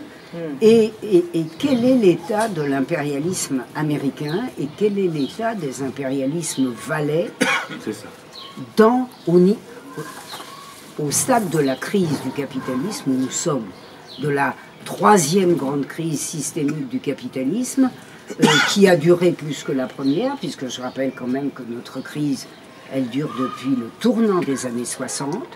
Je rappelle quand même que la Première Guerre mondiale, elle est intervenue au bout d'une période de crise qui avait duré plus de 40 ans. Mais nous, on a battu tous les records. Les États-Unis s'effondrent sur le plan intérieur, s'effondrent. Leur économie a toujours été une économie de guerre. Elle n'a cessé d'être une économie de guerre depuis l'ère impérialiste. Elle n'a jamais cessé de l'être, parce que ce que Eisenhower admet pour prouver son intelligence en janvier 1961, c'est quelque chose qui caractérise toute l'histoire impérialiste des États-Unis. Les États-Unis n'ont prospéré que pendant les guerres. Leur surproduction est structurelle, permanente. Il faut se rappeler que la surproduction agricole n'a en fait, sauf guerre mondiale, jamais cessé depuis 1914. La surproduction est monstrueuse. Et on est à une période qu'on pouvait, évidemment, qu'on commençait à soupçonner. D'ailleurs, que Kennedy a très bien soupçonné, ce qui l'a rendu lui aussi particulièrement hystérique. Hein. C'est-à-dire que Kennedy, il y a un remarquable livre de Patterson là-dessus, qui est un remarquable historien américain, sur la politique extérieure de Kennedy, et qui montre que, après le sommet de 1950, parce que finalement, le sommet de l'économie de l'impérialisme américain, c'est 50. Oui, c'est ça. Hein, c'est le moment où les États-Unis représentent 50% de la production industrielle mondiale. Depuis, ils ont cessé de décliner. Ils ont, je ne sais plus, je crois qu'ils sont à 20 quelque chose. Oui, et la Chine, et la Chine est en mesure, dans les années qui vont venir, de devenir le premier producteur mondial. On est donc à un stade avancé d'une crise à laquelle il n'y a aucune autre solution que la marche en avant guerrière. Aucune autre. Et c'est ça la clé. Et je rappelle, c'est pas du tout pour me faire mousser, mais moi, évidemment, comme tous les gens qui font de l'histoire des relations internationales avec des sources, on a beaucoup, mais même si on les entend pas ni à la télé, ni à la radio, ni si on entend parler de leurs travaux, il y en a partout dans le monde, y compris dans le monde occidental. Et moi, j'ai été très frappé, évidemment, d'abord de 99, enfin des années 90. On comprenait bien avec la guerre contre la Serbie qu'on était entré dans une nouvelle phase qui nous menait directement à une volonté de guerre générale. Hein, les Balkans, c'est pas compliqué. Les Balkans, ça pète, c'est 14, c'est 39.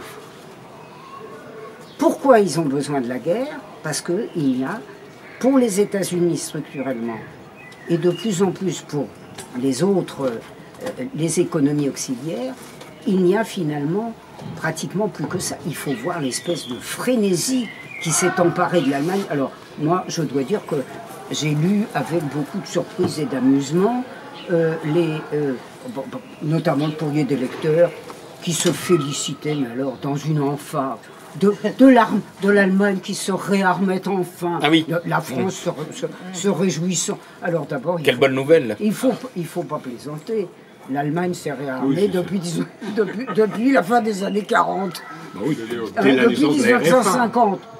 Je voulais juste te demander de préciser un point en tant qu'historienne, parce que c'est évidemment fondamental cette affaire de... C'est pas un hasard si l'ancien chef d'état-major général qui a gagné la guerre pour les États-Unis dans le Pacifique et aussi en Europe un petit peu, bien que ce soit quand même bien l'armée rouge qui l'ait gagné, Eisenhower, devenu président des États-Unis en 1960, c'est-à-dire on est en train de sortir, non pas de la guerre froide, mais de la période du macartisme, avec en face de lui...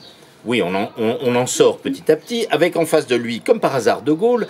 Il faudrait peut-être que tu rappelles brièvement les rapports complètement différents qu'avait De Gaulle, qui étaient quand même de connivence avec Eisenhower comme avec Churchill malgré tout, pas du tout avec Roosevelt et pas du tout avec Kennedy non plus. Alors, soyons raisonnables. Les rapports de Gaulle avec Roosevelt, bon, c'est vrai qu'ils étaient particulièrement exécrables avec Roosevelt, mais les rapports avec Eisenhower n'étaient pas excellents non plus. Parce que, il a quand même accueilli triomphalement. Bien sûr, mais si tu veux, dans les années 1900, tu sais, De Gaulle il a accueilli avec chaleur. Non, mais c'était pas à propos de De Gaulle, c'est à propos de l'époque. 61, il s'est passé des choses en France, aux États-Unis, la grande époque de la splendeur justement de cet appareil militaro-industriel que dénonce le premier, et en l'appelant par son nom Eisenhower, c'est le président des États-Unis à l'époque. Après l'avoir servi, bien sûr. C'est pas un hasard que ça a lieu à ce moment-là. parce qu'il commence à avoir des embêtements. On va déboucher à ce moment-là sur la guerre du Vietnam que va déclencher le père Kennedy. Mais ce qui est intéressant, c'est que dès les années 1960, les États-Unis sont entrés en déclin. Et le livre de Patterson le montre très bien. Kennedy fait tout pour parer au déclin qui va s'affirmer, il faut le rappeler quand même, en 1971 avec la décision de Nixon de renoncer à la parité or. Oui, ben voilà. Enfin, c'est là que s'affirme le déclin qui s'est considérablement accentué. La crise est très forte. Les États-Unis ne peuvent assurer le fonctionnement de leur appareil militaro-financiaro-industriel que par la guerre, et ils ont besoin d'une guerre générale parce qu'ils pensent que le capital financier américain n'imagine pas d'autre issue à ce vers quoi on va, c'est-à-dire ce qui a été beaucoup évoqué, évidemment, sauf sur les ondes, et dans la grande presse, ce monde multipolaire qui va complètement modifier les lendemains de la Deuxième Guerre mondiale. Et qui sont en train de précipiter. Oui, bien sûr. C'est-à-dire que la seule question qu'on peut se poser, et actuellement on n'y peut pas répondre, et c'est l'objet d'inquiétude de grands intellectuels américains, y compris d'intellectuels qui ont été longtemps des intellectuels très reconnus, très honorés. Je pense à John Mearsheimer. Ah bon, oui. Voilà. Qui est toujours reconnu et oui, honoré. C'est ce que je te dis, mais qui a été un intellectuel extraordinairement reconnu. Encensé, d'ailleurs. Successeur de Kissinger. D'ailleurs, très pro-occidental, très pro-américain, etc. Et qui, bon, il y a peut-être les effets de l'âge, de la retraite, qui quelquefois rend plus raisonnable. Mais ces gens nous expliquent que on est au bord du gouffre, voilà. que l'impérialisme nous met actuellement au bord du gouffre, comme il nous a fait tomber dans le gouffre en 14 et en 39.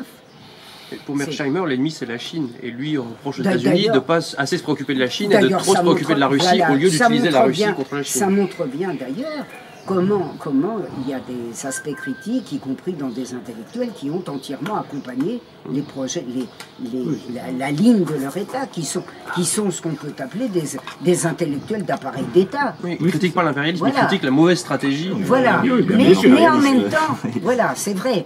Mais il y a quand même dans les dernières interventions de Mearsheimer, oubliez des derniers ouvrages de Mearsheimer, des éléments qui montrent voilà, hein, il a annoncé la couleur depuis le début, lui. Hein. Et c'est le même qui, en 1990 et dans les années suivantes, était absolument opposé à ce que l'Ukraine abandonnât l'arme nucléaire, parce que à ce moment-là, il soutenait le projet américain de mainmise sur l'Ukraine, et évidemment, ça aiderait beaucoup. Que l'Ukraine demeura dotée de l'appareil nucléaire, parce que c'est quand même en Ukraine que résidait, si je puis dire, une partie essentielle des forces nucléaires, enfin une partie importante des forces nucléaires soviétiques. Donc, moi, je ne sais pas si on peut savoir s'ils sont idiots comme on va être un peu hégélien quand même. Les hommes, au sens Mention, tu peux. Hein, ici tu peux. Bon, les Mention, enfin les êtres humains, on ne pourrait plus dire les hommes aujourd'hui, les êtres humains ont des projets qu'ils poursuivent avec acharnement, et puis le résultat, ça peut être tout à fait à l'opposé de ce qu'ils espéraient. Et bien, on est dans une période de ce type, et la seule chose qu'on puisse... C'est pour ça que l'histoire est si importante. Parce qu'au moins l'histoire donne des références sûres à propos des motivations des uns et des autres, à propos des objectifs des uns et des autres, alors que là, je dirais que sur la conjecture, la seule chose que nous puissions dire, c'est que l'impérialisme nous met actuellement dans une situation de menace de guerre mondiale.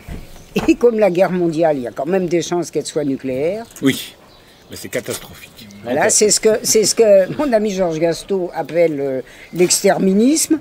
C'est quand même pas vers ça qu'on voudrait tendre. On peut se dire que l'impérialisme est en train de mener le monde à l'extermination.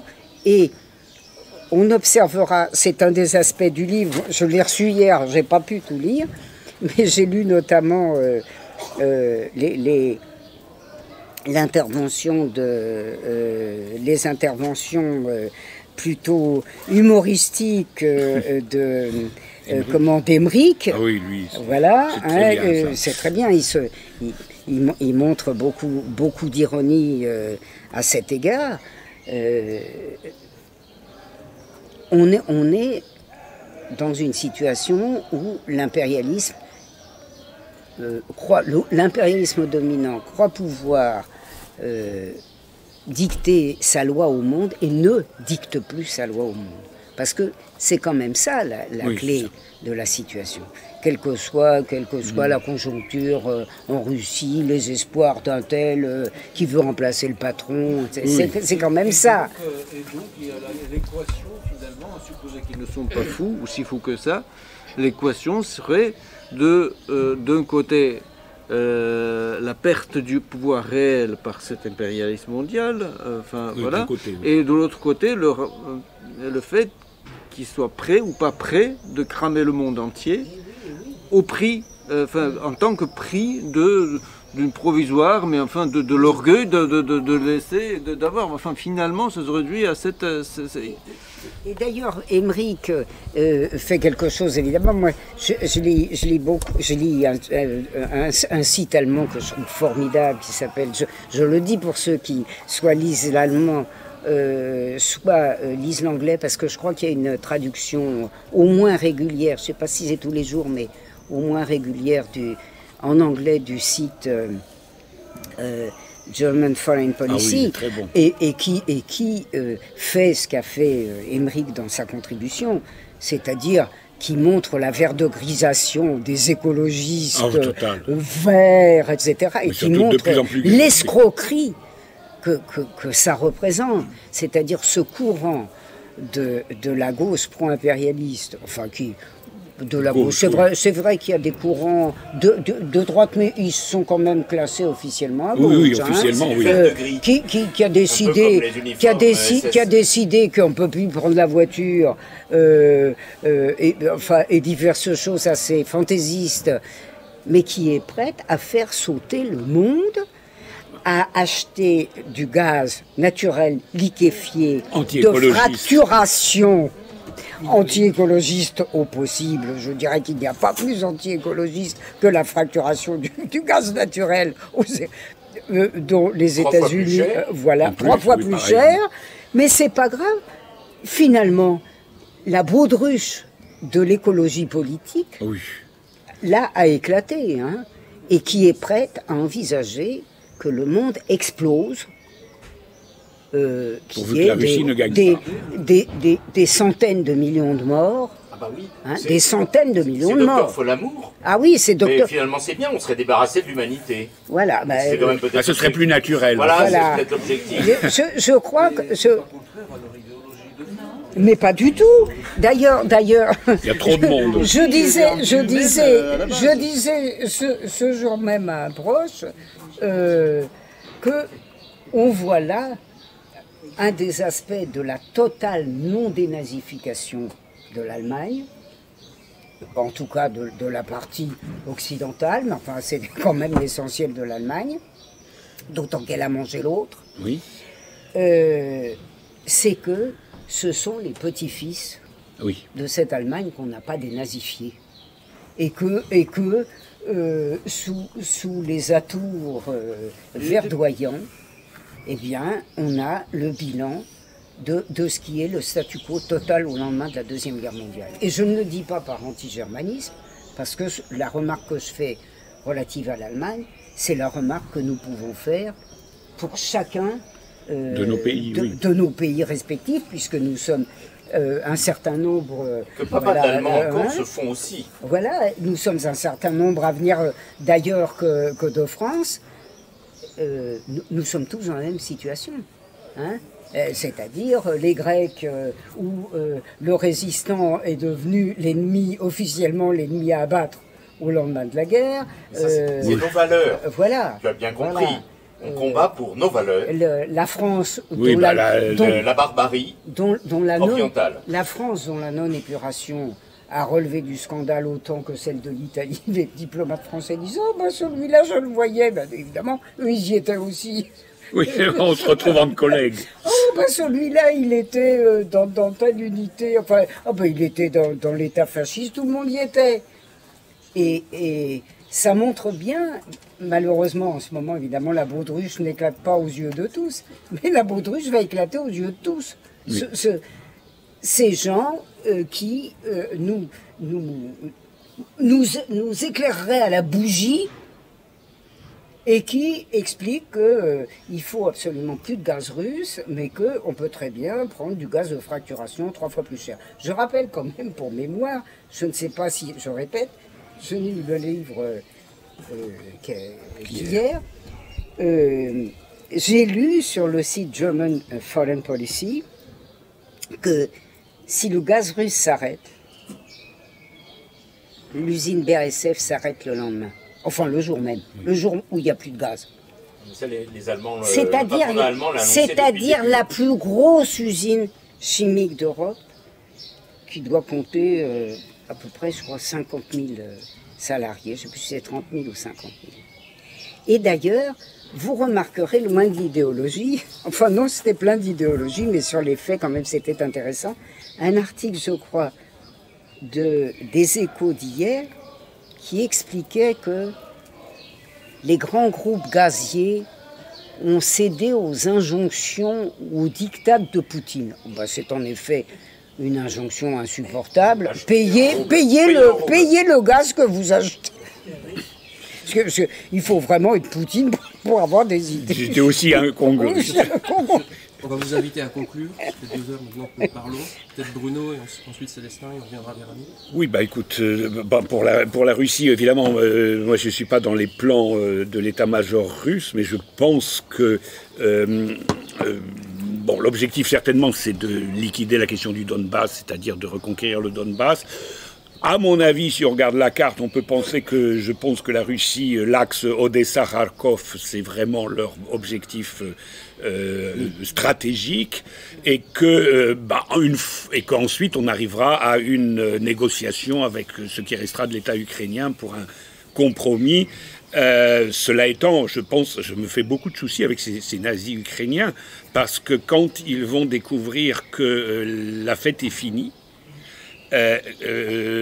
quand on pense qu'il y a quand même 3 à 4 millions de réfugiés ukrainiens qui sont venus en Europe occidentale, enfin en particulier en Pologne, Roumanie, mais enfin bon, ils sont venus en Europe occidentale, parmi lesquels il n'y a pas forcément que des mères avec leurs pauvres enfants. Donc je voudrais faire une remarque. Quelqu'un qui connaît l'hôtel, comment s'appelle le grand hôtel de Monte-Carlo, l'hôtel de Paris. Ah oui. Mais de très près vraiment, hein, m'a dit que ces derniers temps, il y avait 1/3 de clientèle ukrainienne. Oui. Donc c'est pas que des petits pauvres. Hein. Oui, non. La confirmation par des collègues commerçants dans des grands lieux touristiques parisiens, confection, etc. C'est l'invasion des Ukrainiens. Ils ont beaucoup d'argent. Hein. Ben, ça, c'est ceux qui ont de l'argent. Ceux qui viennent, là. Non, mais il y a ceux qui ont l'argent, et puis il y aura aussi tous les fachos qui n'ont pas forcément d'argent, mais qui ont un certain savoir-faire, entre guillemets, qui pourront toujours réutiliser pour le nouvel ordre européen. Donc moi, c'est ma grande crainte. C'est-à-dire que, d'une certaine façon, on n'est pas sorti de l'auberge. Je pense que la Russie arrivera à ses buts. En revanche, nous, qu'est-ce qu'on va devenir ? Oui, enfin, il faut que il faut plus ça. Un mot pour conclure. Alors, les Russes en ce moment, à ce qu'on observe, poursuivent calmement leur truc, plutôt, voilà, leur mouvement, et qui suit plus ou moins quand même une logique prévisible. Voilà. Donc plus ça avance, et forcément plus ça amène les défaites de l'adversaire, plus il faut s'attendre à des coups bas. Oui. Il ne faut pas se douter que ça se prépare en permanence. Pour l'instant, c'était juste Zelensky au Festival de Cannes. Ah oui. Mais il y avait... Voilà. 10 minutes. Oui, C'est encore, pour l'instant. Ça, c'est réjouissant. Mais enfin, au Festival de Cannes, ça a eu plus de... Incroyable. On n'a pas moins. S'il n'y a pas d'autre mot à dire, c'est très bien. Pour l'instant, Mais, c'est ça. mais Boucha 2, ça peut toujours Oui, arriver. mais ça n'a pas donné d'excellents résultats, donc... Oui, donc, Oui, mais on peut voilà. faire une attaque chimique. Oui, oui, oui, oui. Non, mais, En Syrie, non, mais voilà. enfin, comme cet impérialisme qui ne veut absolument pas perdre les rênes, pas perdre la guerre, parce que la perte magistrale pour lui, pour l'impérialisme américain, ça sera de fait une grosse défaite. Oui. Donc, Oui, pour les raisons dont on a parlé Voilà. la semaine dernière. je pense qu'il va se préparer à ces choses. Voilà. Et notamment de ses anciens clients, ils ont tendance maintenant à se tourner vers les Russes, comme par hasard, ou les Chinois. Je pense qu'il va, parce qu'après, s'il y a une défaite, après ça va péter partout. Oui, bien sûr. Vous allez avoir la fête après partout dans le monde, l'Amérique latine, vas-y, l'Afrique, machin truc, C'est déjà engagé, en fait. le on monde voit arabe, Quand tout on le voit monde, l'Inde, tout le voilà. monde désobéira d'un seul coup. Donc, il faut s'attendre à des coups. Oui, Ouais, il faut s'attendre à des coups bas, être prêt à interpréter, comprendre, voilà. je complète la question pour la conclusion. Je pense que c'est important que tu expliques, d'un point de vue général, évidemment, qui est ton point de vue, mais le ressenti global massif des Russes aujourd'hui, c'est qu'ils savent qu'il y a un tournant qui a eu lieu, que c'est une longue période qui démarre assez différente de la Tout à fait. précédente, mais où ils ont beaucoup moins à perdre que les autres maintenant. Et oui, surtout ils sont que confiants. l'objectif Je dirais, de guerre ce qui est déclaré est sur le point d'être atteint. Ce qui est, oui, un des objectifs, un des Ouais. premiers objectifs. Après, à observer, tout à fait neutre, on voit la population de la Russie en grande majorité, incroyablement. Je précise, objectif de guerre contre l'OTAN. C'est ça que les gens peut-être ne Ah oui, comprennent mais pas. là-bas, C'est ils pas la comprennent. guerre contre l'Ukraine. ou Mais les Ukrainiens, là-bas, ils comprennent très c'est la bien guerre ça. contre l'OTAN. Ils s'affichent à être confiants. On a vu ça sur le régiment immortel, 12 millions de personnes, voilà, certainement payées à coût de 100, Oui, c'est ça. 100 euros. Oui, je sais ça pas. va, évidemment. C'est des suppôts de Voilà. Poutine. Voilà. Bien payés. Mais le climat, malgré toutes les discordes locales internes entre telle tactique ou telle tactique, entre tel personnage et tel personnage, dans la concordance d'ensemble des actes et des faits, rien que des faits observables quand il y a des adversaires, enfin de ceux qui ne sont pas d'accord, ils mettent de côté, ça c'est visible, ils mettent de côté leur désaccord, ça on voit ça, pas seulement dans l'attitude des dirigeants, mais aussi dans l'attitude des personnes, des youtubeurs et autres influenceurs mineurs, mais même eux, on voit ça, c'est un élément en fait d'une cohésion, d'une compréhension des enjeux et d'une certaine, voilà, de certains lâcher prise, pour ainsi dire, si l'on veut, enfin voilà, définitive. Voilà, ils se disent, ils comprennent l'enjeu, c'est-à-dire c'est l'enjeu vital, pas seulement pour la Russie c'est certainement un enjeu vital, mais aussi pour l'humanité entière. Et là-dessus, il y a la majorité de la population, elle est d'accord sur toutes ces thèses. Et il y a une certaine partie, je ne sais pas, de Un 20 ou 30%. accord qui n'est pas du tout général derrière Poutine. Voilà, sur les autres questions, mais là-dessus, voilà, et là-dessus, alors ça s'observe. C'est un fait médical, quoi. Voilà, c'est comme ça. Un fait têtu, comme disait ce bon Lénine. Très têtu.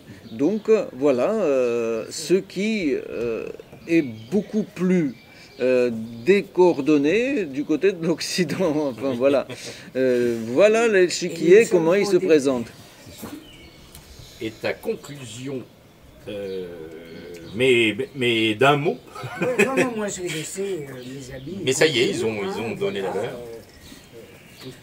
On a fait de l'histoire et de la prospective. Donc, comme nos camarades russes, nos camarades communistes, nous sommes confiants. Nous faisons confiance aux Russes. Je dois vous dire, juste terminer sur le bonheur que m'a donné un texte de communiste grec sur l'analyse de la conjoncture et qui vient d'être publié et qui montre, qui rappelle ce que c'est que l'impérialisme, ce que c'est vraiment que l'impérialisme, ce que sont les enjeux. Et je dois dire que moi qui ai ces derniers temps eu des contacts très difficiles sur les listes universitaires, c'est un euphémisme. Je me réjouis qu'il puisse y avoir, que revienne sur l'avant-scène une analyse marxiste et léniniste que finalement on a pu croire perdue, qui n'est pas du tout perdue, parce qu'elle existe en France, en Grèce, en Italie. Et on peut trouver où cet article? Parce que alors écoute, il paraît partout. Voilà. Vendémiaire.overblog, voilà. D'accord. Okay. C'est vraiment remarquable. Je le mettrai sur la vidéo. Voilà. Ah d'accord. Bon, c'est vraiment remarquable et ça montre bien que quand on est dans une situation d'extrême minorité, parce que oui, nous l'avons été pendant des décennies et nous semble, on entre dans une nouvelle période, c'est clair. Non, ça c'est sûr. On est sorti de la période. J'ajoute une ultime conclusion qui a parce qu'ils sont marqué 1989. Oui, voilà, nous sommes bien d'accord là-dessus. On a fait déjà plusieurs petites émissions consacrées au sujet. Celle-ci était également destinée à informer le public, donc ils sont trop modestes pour le faire, de la sortie du numéro 2 de Propagande, qui est largement consacré à ces questions. Et vous y trouverez, vous y retrouverez Célestin et Bruno et d'autres personnes. Et vous allez voir qu'il y a quand même encore de nouveau une presse française, communiste, marxiste, pertinente, bien informée, où vous allez pouvoir obtenir des informations. Tu peux montrer le... Je le rajouterai, mais je le rajouterai à l'écran aussi. Ah oui, donc c'était juste pour les personnes présentes, je mettrai un petit encart sur la vidéo après. Donc découvrez, lisez, abonnez-vous à Propagande, notamment le numéro 2 est largement consacré à ceux dont nous avons parlé ce soir. Merci à tous. Achetez le livre de Delga. Et ça, je vais le rajouter aussi bien. Je vais rajouter tout ça à l'écran, bien sûr.